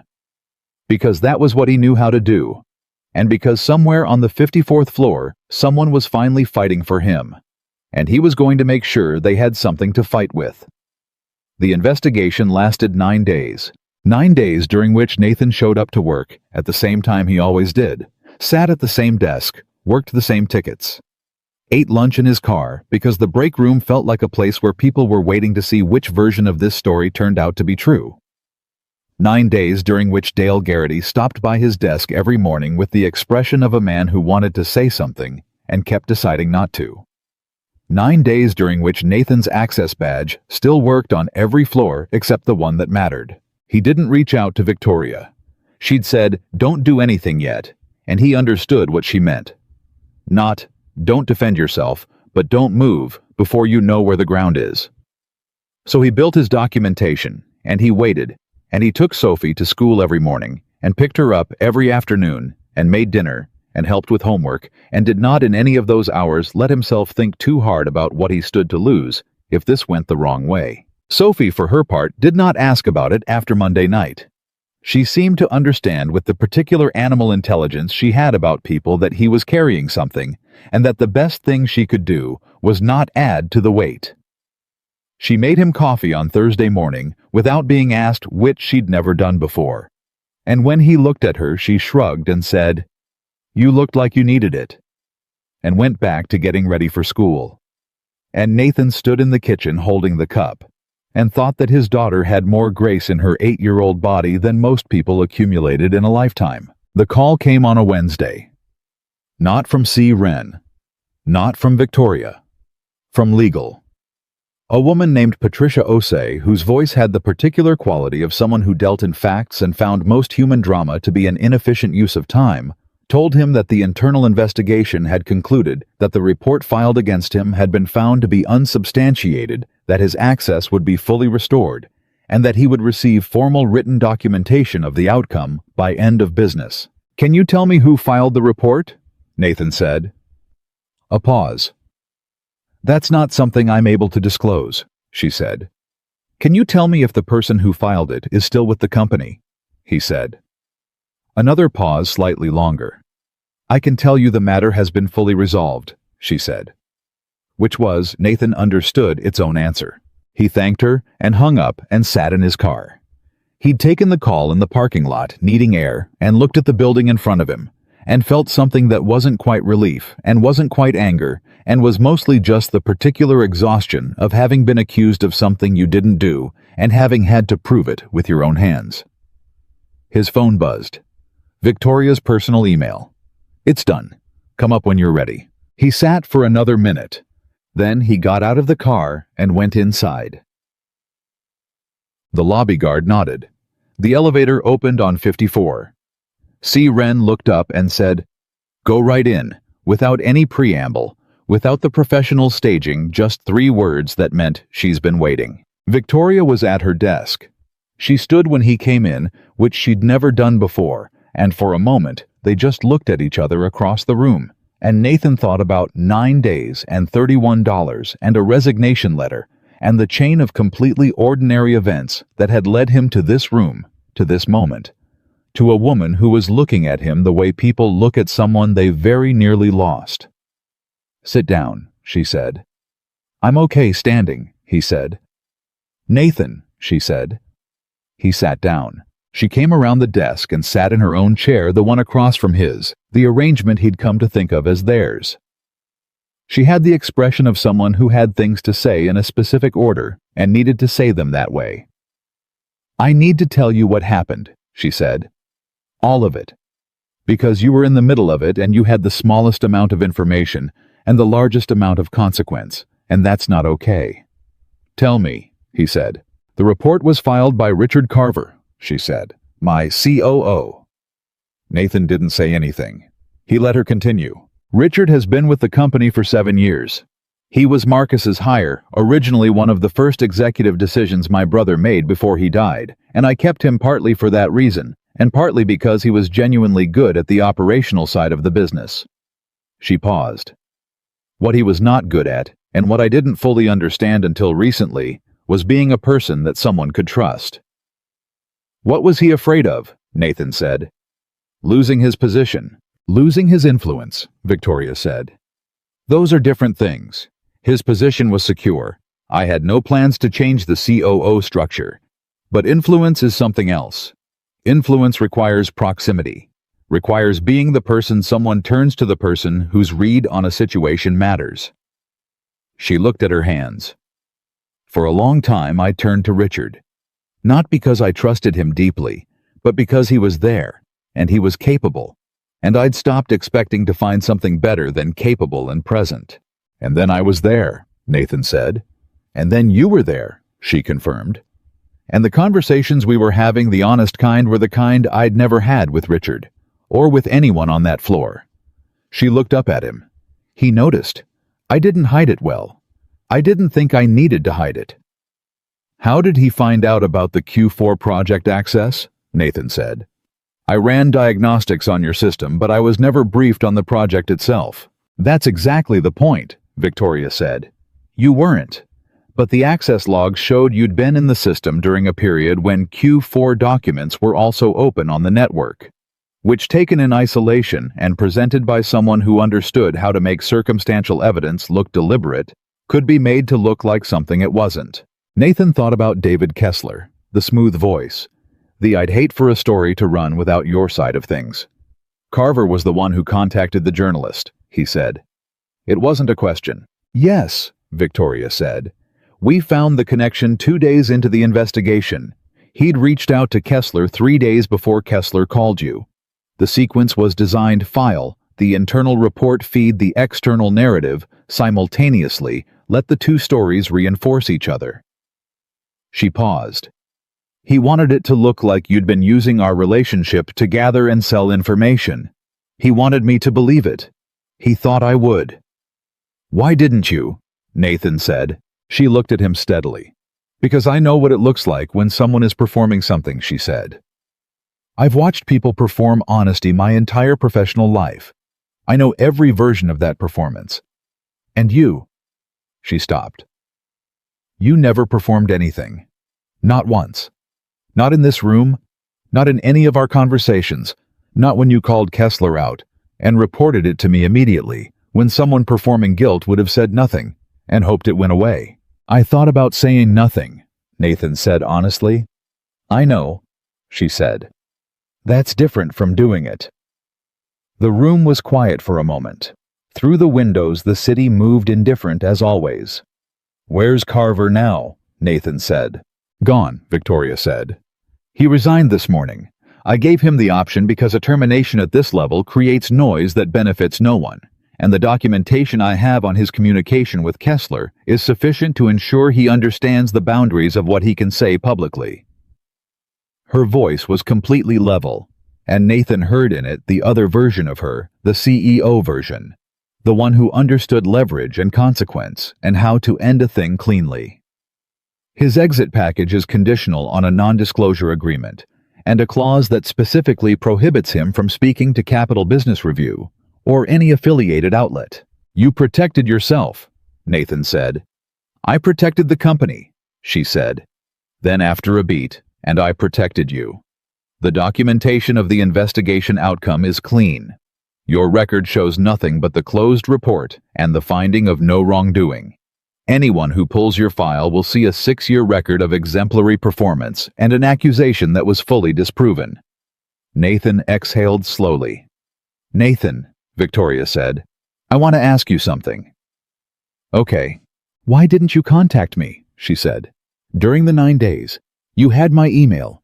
You knew I was working on it. But you didn't reach out. He thought about how to answer that. He thought about the 2 emails he'd written and deleted. He thought about Sophie asking, Are you going to fight it or walk away? And him saying, I don't know yet, and her saying, What would you tell me to do? Because I didn't want you to fix it for me, he said. I wanted to fix it myself. Or at least I wanted to contribute to fixing it, not just be the person who got rescued. She looked at him for a long time. That's a very particular kind of pride, she said. I know, he said. Sophie has it too. She hates when I help her with homework before she's genuinely tried herself. Is that a problem? Victoria said. Only when she's too proud to ask for help when she actually needs it, he said. He looked at her, which is a thing I also struggle with. Something shifted in her expression, not the careful shift she made when she was controlling what she revealed the other kind, the real kind. I would have helped you, she said quietly. Not because it was convenient, not because of the company, because you... She stopped, started again. You're the person who told me that the woman in that photo hadn't disappeared. You're the person who made that argument with complete conviction when you had absolutely no reason to and nothing to gain from it. She looked at her hands. I don't abandon people who do that. I know, Nathan said. I don't think you did know, she said. I think you spent 9 days not being entirely sure. He was quiet for a moment. Maybe, he said, but not because of you. Because I've spent a long time being a person who doesn't expect things to work out. It's a hard habit to break. She nodded slowly. I understand that habit, she said. I have my own version of it. I know you do, he said. They sat in the particular silence of two people who have just told each other something true and are letting it settle. There's something else, Victoria said. Her tone shifted not dramatically, but enough. The thing to say in order quality was back. She'd been working up to this. The Q4 Innovation Project, she said. The one that was at the center of all of this. I'd like to tell you about it. Nathan waited. It's a systems architecture initiative, she said. New framework for how the company's internal infrastructure communicates with its external-facing platforms. It's been in development for 18 months, and it's hitting a wall that my current tech team can't get past. She paused. Not because they're not talented, but because the problem isn't purely technical, it's also organizational. The way teams communicate, the way information flows, the way problems get identified before they become crises. She looked at him directly. You've been doing that for 6 years on the 15th floor, identifying the real problem underneath the surface problem, seeing what others miss. Nathan felt where this was going and wasn't sure what to do with it. I want you on the project, she said. Not in a support capacity, as a systems analyst. We'd create the role. It doesn't exist in the current structure. Salary increase commensurate with the level direct report line access to the full project team. She paused. You'd be on the 32nd floor. Not 54, that floor is executive only, and I want to keep your professional positioning clean, but the 32nd floor is where the project team works, and you'd have full access and standing. Nathan looked at her. This isn't about what happened, she said quickly, as if she needed to say it before he thought it. This isn't compensation, or an apology in the form of a promotion. This has been something I was considering before Carver filed the report. I'd spoken with HR about it the week after your second visit. That's what the inquiry Dale told you about was. She stopped. I should have told you sooner. I didn't tell you because I wasn't sure how to do it without it changing the nature of what we... She paused. Without it complicating things. Complicating things, Nathan said. The conversations, she said carefully. I didn't want you to wonder if I was offering you something because of what we'd been talking about, or to feel like you owed me something, or to feel like the conversations were conditional on a professional outcome. Nathan looked at her for a moment. Victoria, he said. Yes, she said. You should have told me, he said. Not because I would have done anything differently, but because I don't need to be protected from information.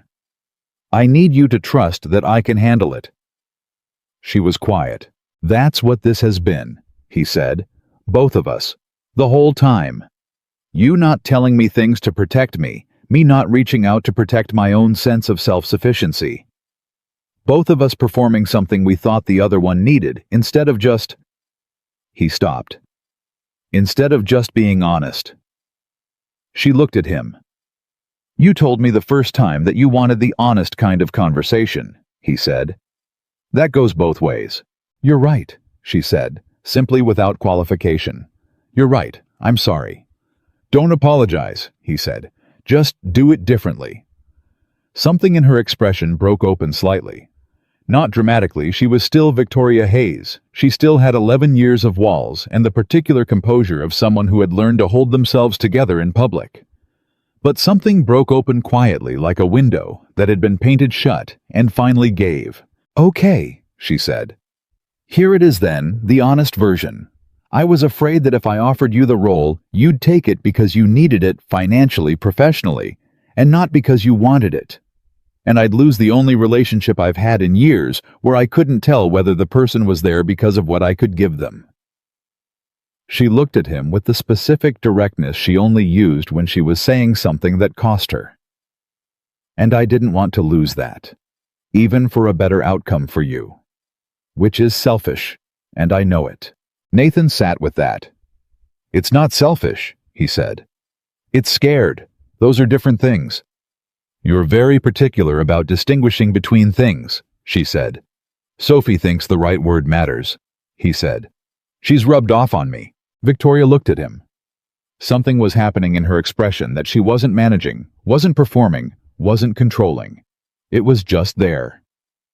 I'd like to meet her again, she said. Not at the office. Somewhere that doesn't feel like a context I chose. She'd like that, Nathan said. You don't know that, Victoria said. She asked me about you on the drive home, Nathan said. She said you were really lonely and that the harder kind of lonely was when people were around and it didn't help. He paused. She's 8, and she diagnosed that in 40 minutes. She wants to help you fix it. She just can't say that directly because she's 8, and she has my particular brand of pride. Victoria pressed her lips together. Her eyes were very bright in a way that was not going to become crying but was adjacent to it. She sounds like a remarkable person, she said. She is, Nathan said. She made me a sandwich with too much mustard last week and watched to make sure I ate the whole thing. Too much mustard, Victoria repeated. An unreasonable amount, he said. And it was somehow exactly right. She did laugh this time. A real one again, the second one he'd gotten, and each one felt like something being returned to its rightful place. The job, Nathan said when the laugh settled. Yes, she said. I want to know one thing first, he said. If I take it, and I want to be clear that I'm genuinely considering it, not performing modesty, if I take it, what changes between us? She looked at him carefully. What do you mean? The conversations, he said. The Wednesdays. The honest kind. If I have a role here, a real one with a reporting structure and a position in the project team, does that change what we are to each other? Does it make the honest kind of conversation harder? She thought about this seriously, the way she thought about things she actually cared about. Not the quick executive assessment, but the slower, more careful consideration of something that mattered. It might make it more complicated, she said honestly. The professional layer adds weight, context, things that could be read different ways. Then we'd have to be more deliberate, Nathan said. Yes, she said. We can do that, he said. Can we? She said. And there was something in the question that was about more than the job, and they both knew it. I think we can try, Nathan said. Honestly. She held his gaze. Okay, she said. Then yes, I think we can try. He looked at her across the quiet room.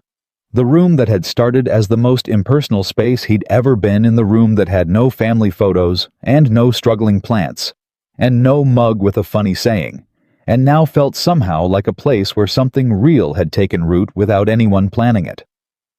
I'll take the job, he said. Victoria nodded. She picked up a folder from her desk, the gesture of a person returning to something solid and familiar after being somewhere less solid and more real.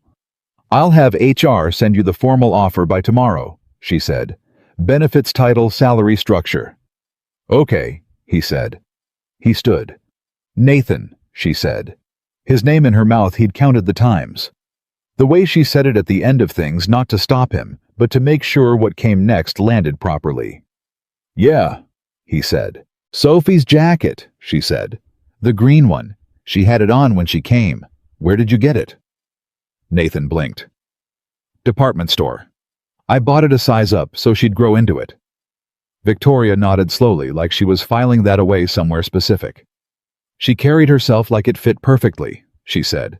She always does, Nathan said. He walked out of the office, and the glass doors closed behind him, and C. Wren was at her desk looking at her computer, and she didn't look up when he passed, but she said without any particular emphasis, Congratulations, Mr. Reed.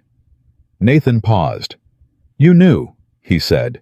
I schedule everything, she said, still not looking up. I know most things. "What do you think?" he said. See, Ren considered this with the professionalism of someone who had learned to have opinions privately.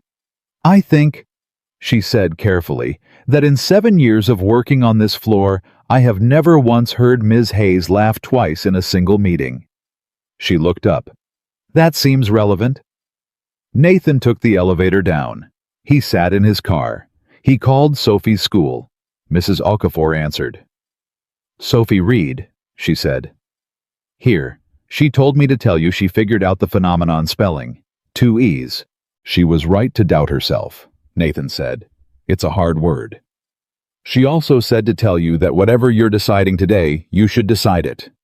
Mrs. Okafor said. "I'm not sure what that means, but she was very specific that I pass it along." Nathan looked up at the building again. "Tell her I decided," he said. "Good or bad?" Mrs. Okafor asked with the comfortable directness of a woman who'd worked with children long enough to dispense with preamble. "Good," Nathan said. "Really good." "She'll want spaghetti tonight to celebrate," Mrs. Okafor said. "She always wants spaghetti," Nathan said. "I know," Mrs. Okafor said. "But tonight, she'll have a reason." He drove home slowly through the city that felt more possible every week, and thought about walls, and what it cost to build them, and what it cost to come down from them, and how sometimes the two things cost exactly the same amount, and you had to decide which payment was worth it. He thought about a woman who had laughed twice in one meeting for the first time in 7 years.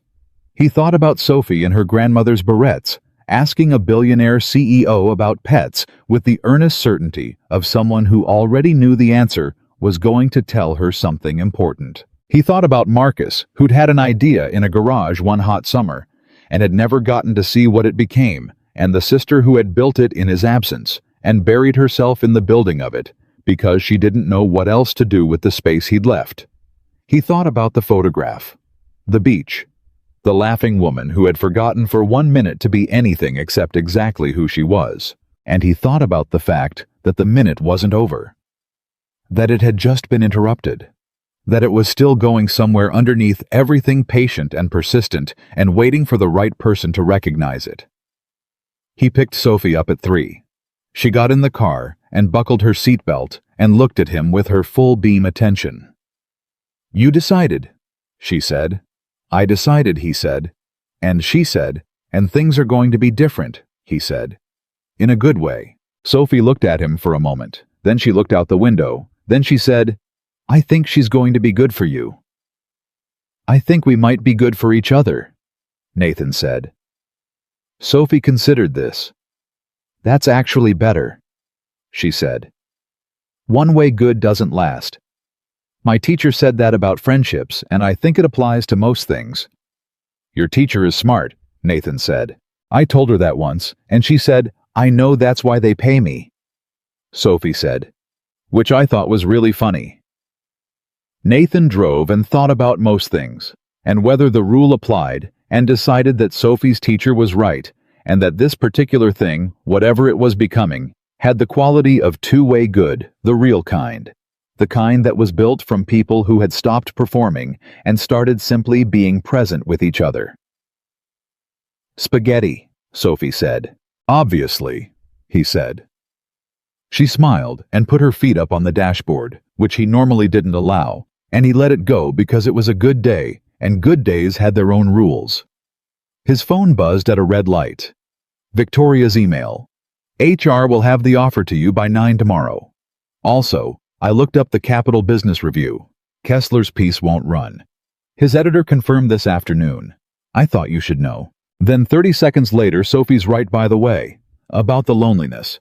"I've been thinking about what she said since Wednesday. She sees things very clearly." Nathan typed back at the next red light with one thumb, which Sophie always said was dangerous, and which he only did at full stops. "She gets it from her mother. The seeing things part. The saying them out loud part is all me." Victoria wrote back, "Tell her thank you. From me, if that's appropriate."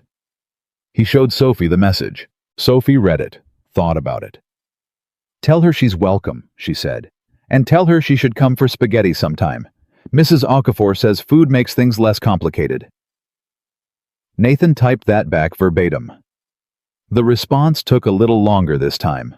Long enough that they were home and parked before it came.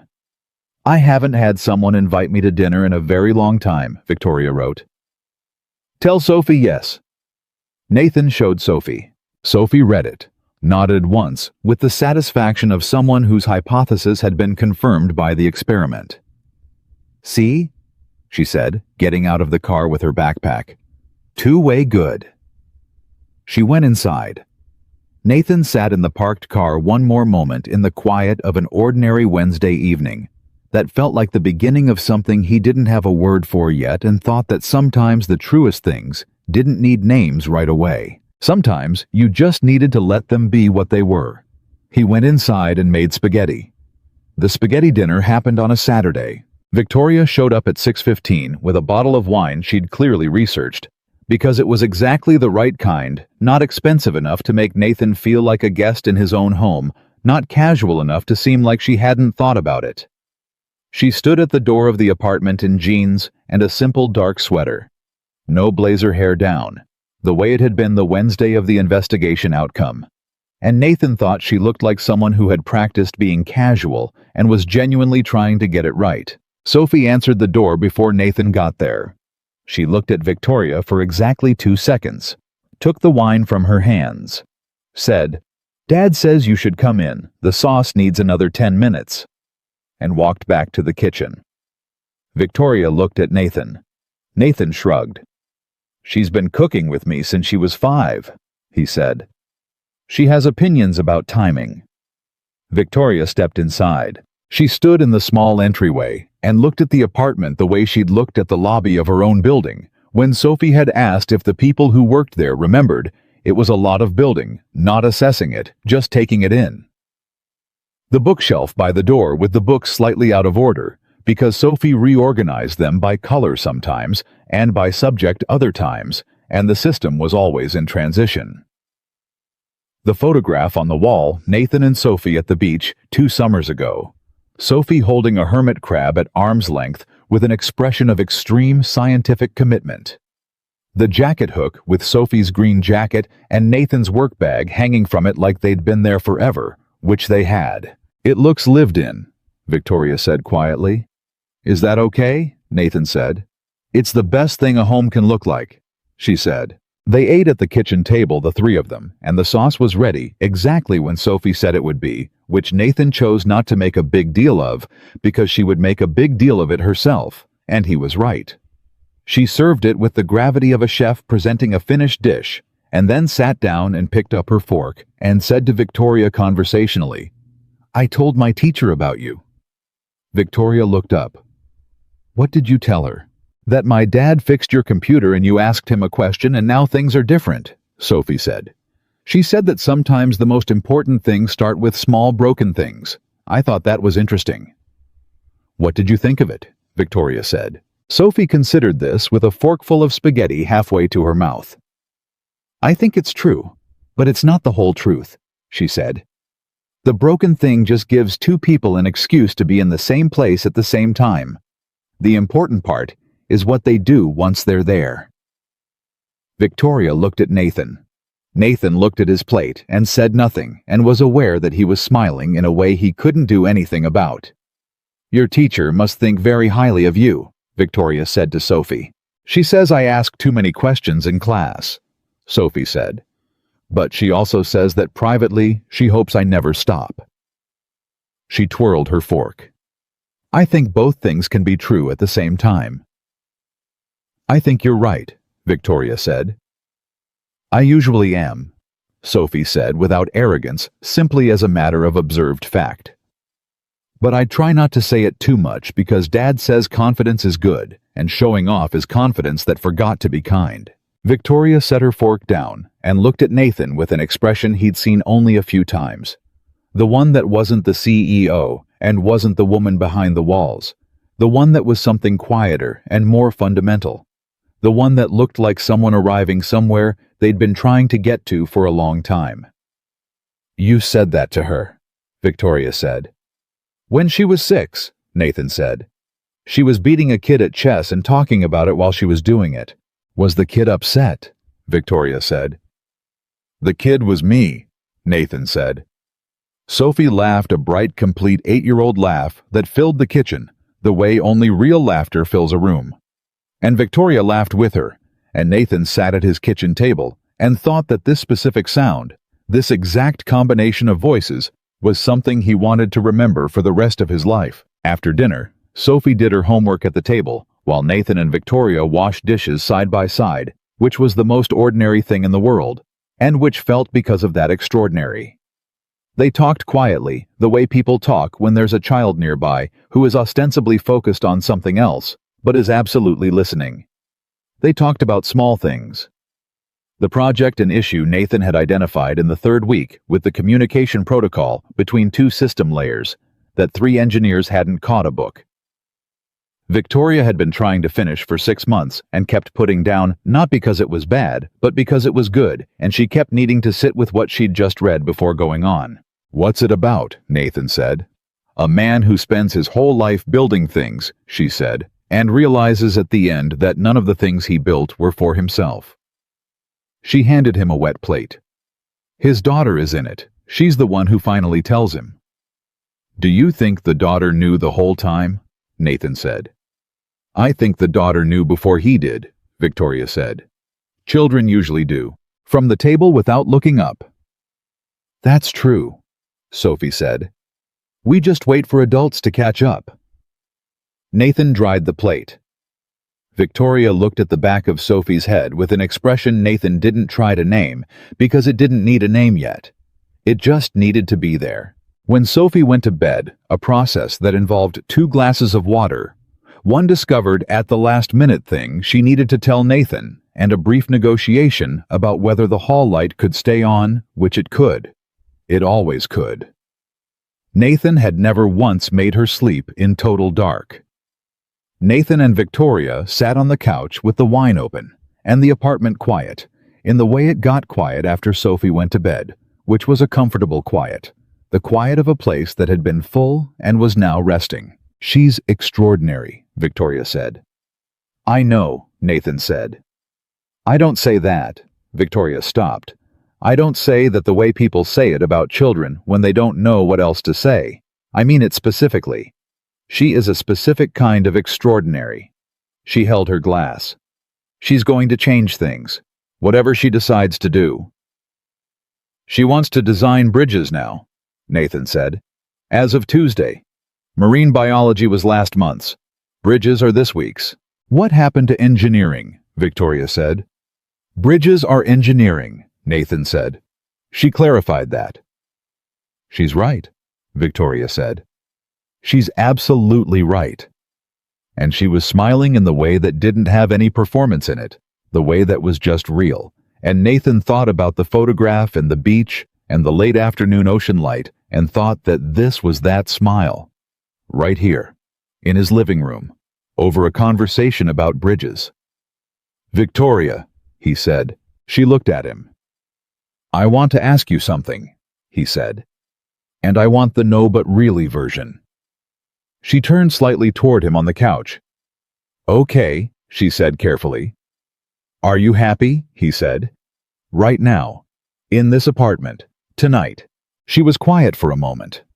Not the 9 seconds quiet of the first time he'd asked her, not the performed consideration of someone buying time. A different kind of quiet, the kind where the answer is already there, and you're just making sure you say it right. "Yes," she said. "I'm happy right now." "Good," he said. "Is that enough for you?" she said. "Just right now." "Right now is where everything starts," he said. "Last week's right now is why you're here tonight. Next week's right now is something we get to decide. But the only one we can actually do anything with is this one." He looked at her. "And this one is pretty good." She looked at him for a long moment. "You know what the most difficult part of all of this has been for me," she said. "Tell me." "Accepting that I deserved it," she said. "The conversations. Sophie. This." She gestured slightly, not at the apartment specifically, but at the whole of it. The evening, the dishes, the laughter. "I've spent so long believing that what I had was what I'd earned, the company, the success, the position, and that the other thing, the human thing, was a luxury I'd forfeited somewhere along the way. that I'd made a choice even if I'd made it unconsciously, and the choice had a cost. She paused. And then you sat in my office and looked at a photograph and told me the woman in it hadn't disappeared, and I didn't know what to do with that. What did you do with it? Nathan said. I kept it, she said, the same way I kept the photograph, as a reminder. She looked at him with the direct look that cost her something every time. Of something I was afraid I was losing. Nathan set his glass down on the coffee table. He turned to face her fully. Victoria, he said, you didn't lose anything. You put things somewhere safe, and you stopped believing you'd ever go back for them. That's different. Is it? She said. Yes, he said. Losing is permanent. Putting something down is a choice you can reverse. He held her gaze. You're reversing it. She looked at him for a long time. The apartment was very quiet. Somewhere down the hall, Sophie was either asleep or reading with a flashlight under the covers, which was a 50-50 proposition on any given night. I'm scared, Victoria said. Quietly, simply. No performance, no management, no construction of it. Just the true thing. I know, Nathan said. I haven't been... She stopped. I haven't let anyone in a very long time, and I have very good reasons for that. Real ones. And I know they're real, and I know they're valid, and I also know that I've been using them to avoid something I was afraid to want. What were you afraid to want? Nathan said. She looked at him. This, she said. Something ordinary, something real, someone who sees me and isn't afraid of what they find and isn't going to use it for anything. She paused. Someone who asks me if I'm happy and actually waits for the real answer. Nathan didn't say anything immediately. He let it sit the way he let all the real things sit long enough to be sure it wasn't going anywhere long enough to know he wasn't going to rush it into something less than it was. I'm not going anywhere, he said. I want to be clear about that. I'm not a person who says things like that casually. I don't have the bandwidth for casual. I have a job and an 8-year-old who thinks she's going to build bridges and about $47 in my checking account until Friday. My life is not casual. He looked at her steadily. But I'm not going anywhere. Something broke open in her face.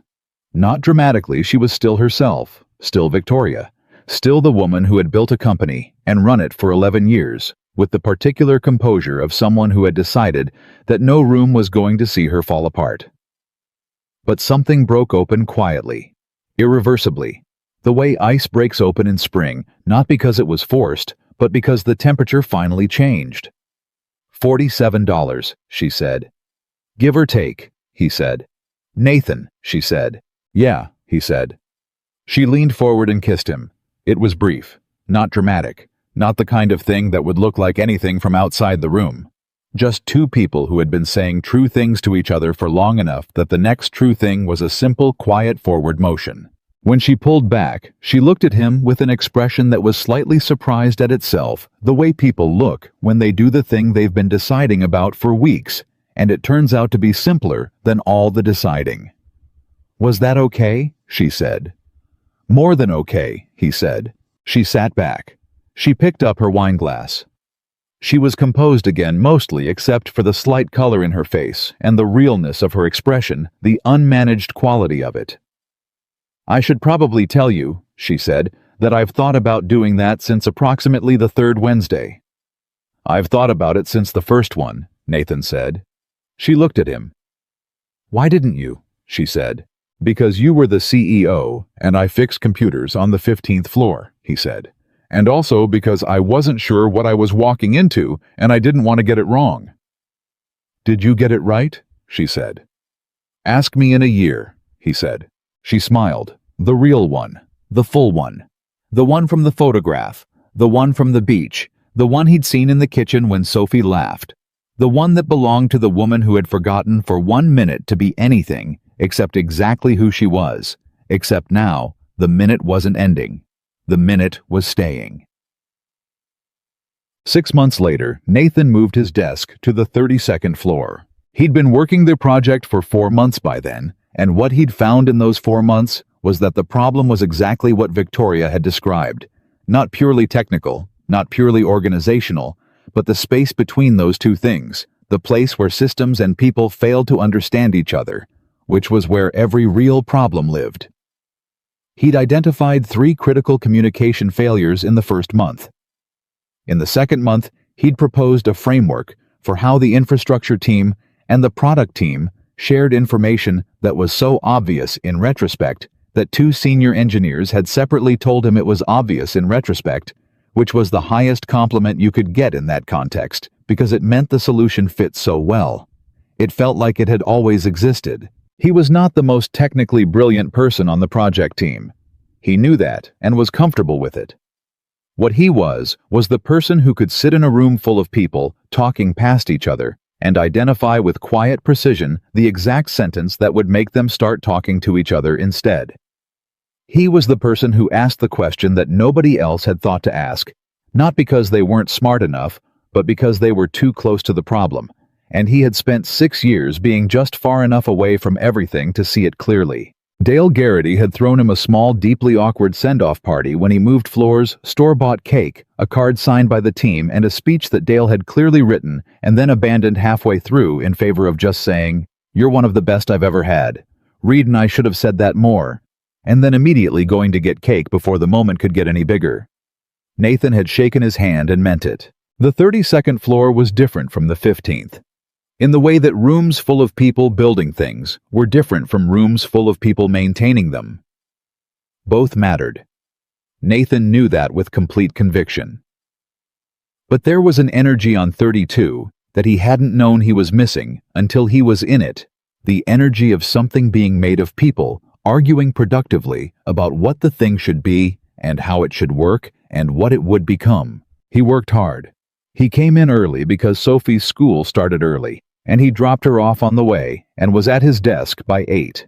He left at 5:15 because pickup was at 3:30, and Sophie went to the after-school program until 5, and he'd discovered there was a good coffee cart 2 blocks from the school that he'd started stopping at on the way, a woman named Rosa who made the coffee exactly right, and who had over 4 months learned his order and had it ready when she saw his car. His life had a rhythm. It had always had a rhythm. Sophie gave everything a rhythm, structured the days with her presence and her needs and her opinions about spaghetti and phenomenon and whether hall lights should stay on. But now the rhythm had more room in it, more air. Like a song where the notes are the same, but someone adjusted the tempo and suddenly you could hear each one. Victoria came to dinner on Saturdays when she could. Not every Saturday, her schedule didn't allow every Saturday, and Nathan didn't ask for every Saturday because he understood the difference between wanting something and demanding it. But most Saturdays.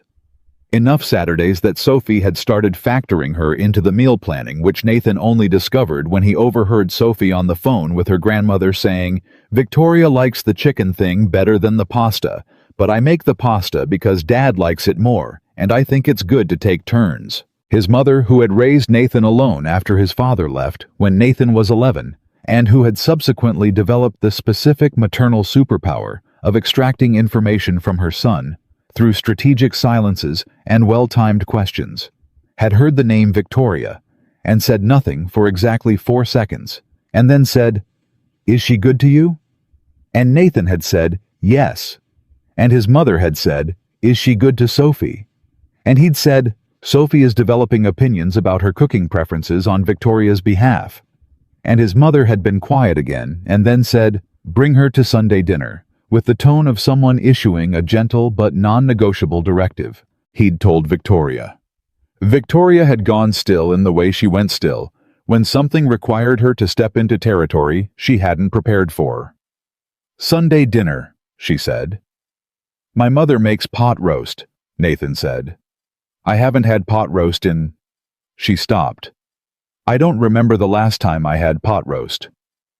"That's either very sad or the best possible reason to come," Nathan said. She came. His mother, whose name was Carol, and who stood 5'3", and had never in her life been intimidated by anything larger than herself, opened the door and looked at Victoria Hayes and said, "You're taller than I thought," And Victoria said, "I'm sorry." And Carol said, "Don't be sorry. It's fine. Come in, dinner's almost ready." And that was that. Afterward, in the car, Victoria said, "Your mother is extraordinary." "She says that about you too," Nathan said. "She told me I had good posture," Victoria said. "That's love coming from her," Nathan said. Victoria looked out the window. "She raised you alone," she said. "From 11, he said. "She did a very good job," Victoria said quietly. "She'd tell you it was a team effort," Nathan said. "She says that about most things. She doesn't like taking sole credit for anything, even things she did entirely herself." "Where did you get that from?" Victoria said. Nathan glanced at her. "Her," he said. "Obviously." Victoria was quiet for a moment. Then she said, "My mother died when I was 26, before the company, before Marcus." She paused. "I've spent a long time in rooms where everyone knew who I was professionally, and almost nobody knew anything else. And tonight, your mother asked me what my favorite season was, and whether I'd ever been to Vermont, and whether I took my coffee with milk." "What did you say about the coffee?" "I said I took it black," Victoria said. "She made me a cup with a little milk in it, and said try it and see, and I did, and—" She stopped. "Was she right?" Nathan said. "Don't tell her," Victoria said. "Yes." Nathan laughed. A full one. The kind that Sophie caused most often, but that had been appearing more frequently lately from more directions, as if laughter were something that multiplied when you gave it enough room. "She's going to know anyway," he said. "She always knows." "I suspected that," Victoria said. "She has your eyes." "She'd say I have hers," Nathan said. Victoria looked at him with the warm, unguarded expression that he'd stopped being surprised by and started being grateful for every time. "You have a remarkable family, Nathan Reed," she said. "Yeah," he said. "I know." The photograph was still on her desktop. Nathan saw it one afternoon in early December, when he'd come up to the 54th floor for a project briefing his access restored, and then his presence on that floor, now routine, in a way that C. Wren had stopped announcing and started assuming. The briefing ended early, and Victoria was finishing a call in the side room, and he sat at the desk, waiting. And there it was, the way it always was. The woman on the beach with the ocean catching late afternoon light behind her. He looked at it the way he'd looked at it the first time, not trying to look, just looking, letting it be what it was. Victoria came out of the side room. She saw him looking. She didn't say anything immediately. She came and stood beside the desk and looked at the photograph with him, the two of them, which was different from the first time in every way that mattered. "I keep meaning to change it," she said. "Don't," he said. She looked at him. "That picture started everything," he said. "It should stay."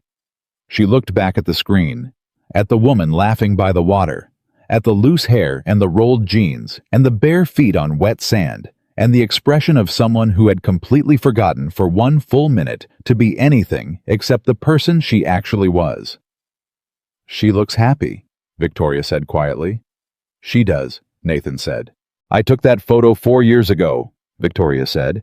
"And for 4 years I kept it because it was the last time I remembered feeling that way." She paused. "Do you know what I realized last week?" "Tell me," he said. "I realized I don't keep it for that reason anymore," she said. She looked at him. "I keep it now because it's where it started. It's the beginning of the story, not the last page of a different one." Nathan looked at the photograph. Then he looked at her. "No," he said. "I think this is the first time you're truly free." She looked at him for a long moment. Something moved through her expression, the full complexity of the past year.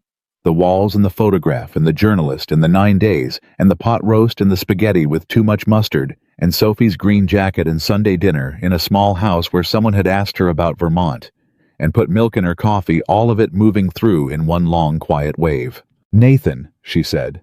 "Yeah," he said. "Thank you," she said, "for seeing me." "I always saw you," he said, "even when you were trying very hard not to be seen." She was quiet for a moment. Then, "I know," she said.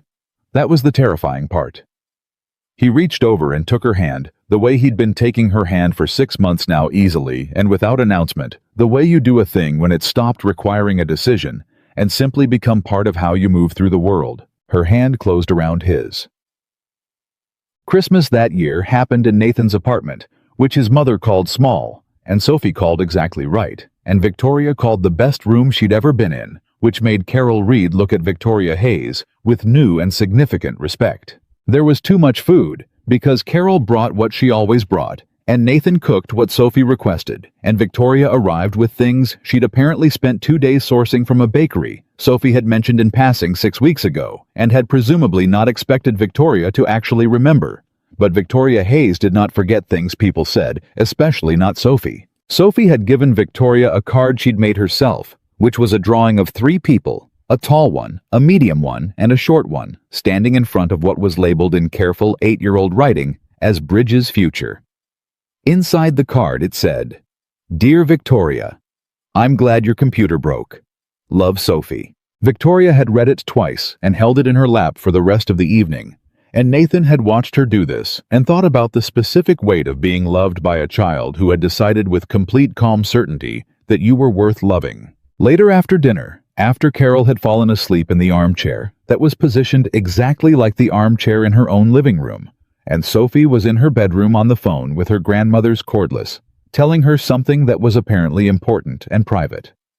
Nathan and Victoria stood in the kitchen doing the dishes again, side by side again, the same way they'd stood 6 months ago on the night she first came for spaghetti. Except that now it wasn't new, and it wasn't careful, and it wasn't 2 people deciding whether to trust the thing that was happening. It was just 2 people doing the dishes on Christmas and talking about nothing in particular, which was its own kind of everything. "Sophie's card," Nathan said. "I'm going to frame it," Victoria said. "She'll love that," he said. "I know," Victoria said. "She told me I should, right after she gave it to me. She said, 'You can frame it if you want, I won't be weird about it.'" She handed him a wet pan. "I said I would, and she said good, and went back to dessert." "She's efficient," Nathan said. "She's extraordinary," Victoria said for what was probably the 20th time in 6 months. Every single time. He dried the pan.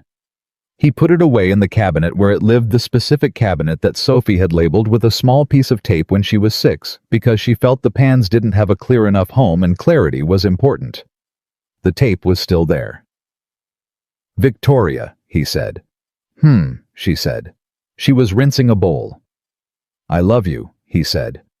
She stopped rinsing. She turned off the water.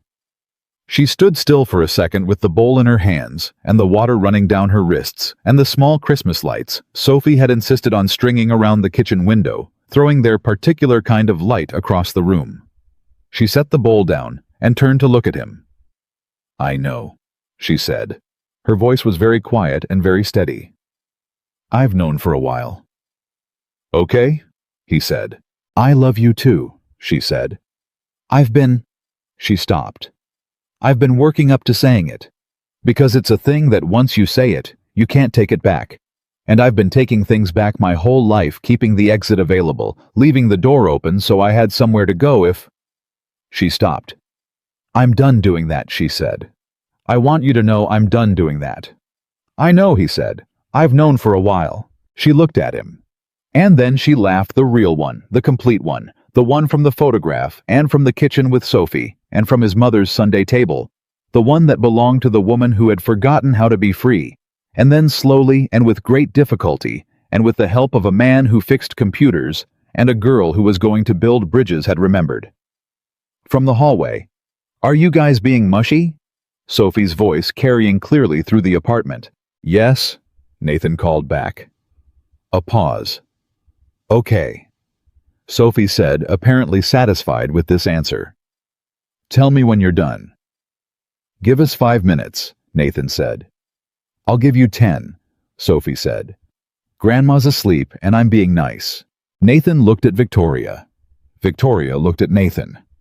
The kitchen was quiet and warm and full of the particular light that small lights make, and somewhere down the hall, his mother was asleep in a chair, and his daughter was giving them 10 minutes with the benevolent authority of someone who had decided in her complete 8-year-old wisdom that this was exactly what should happen.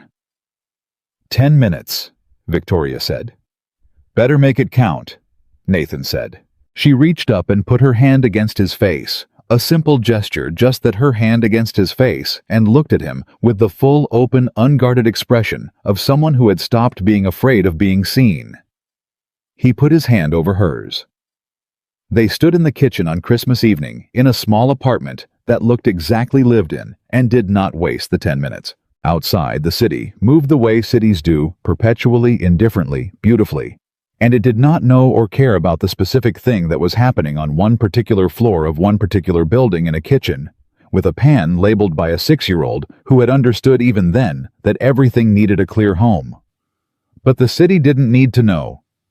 The people inside it knew. And sometimes that is the whole of the story, not the grand thing, not the sweep of it, not the $4 billion, or the crashed computer, or the photograph, or the investigation, or any of the machinery that had moved the pieces into place. Just the people finally in the same room, finally still enough to feel what was there, finally free enough to stay. Nathan Reed had walked into a broken room with a bag of tools and walked out with something he hadn't known he was missing. Victoria Hayes had asked a question she'd been holding in for 4 years and finally gotten the only answer that was worth anything. And Sophie Reed had eaten her spaghetti, asked about the pets, drawn 3 people in front of a future bridge, and decided with the clear-eyed certainty of someone who saw the world exactly as it was, and loved it anyway, that this was how it was supposed to go. She had been, as usual, absolutely right.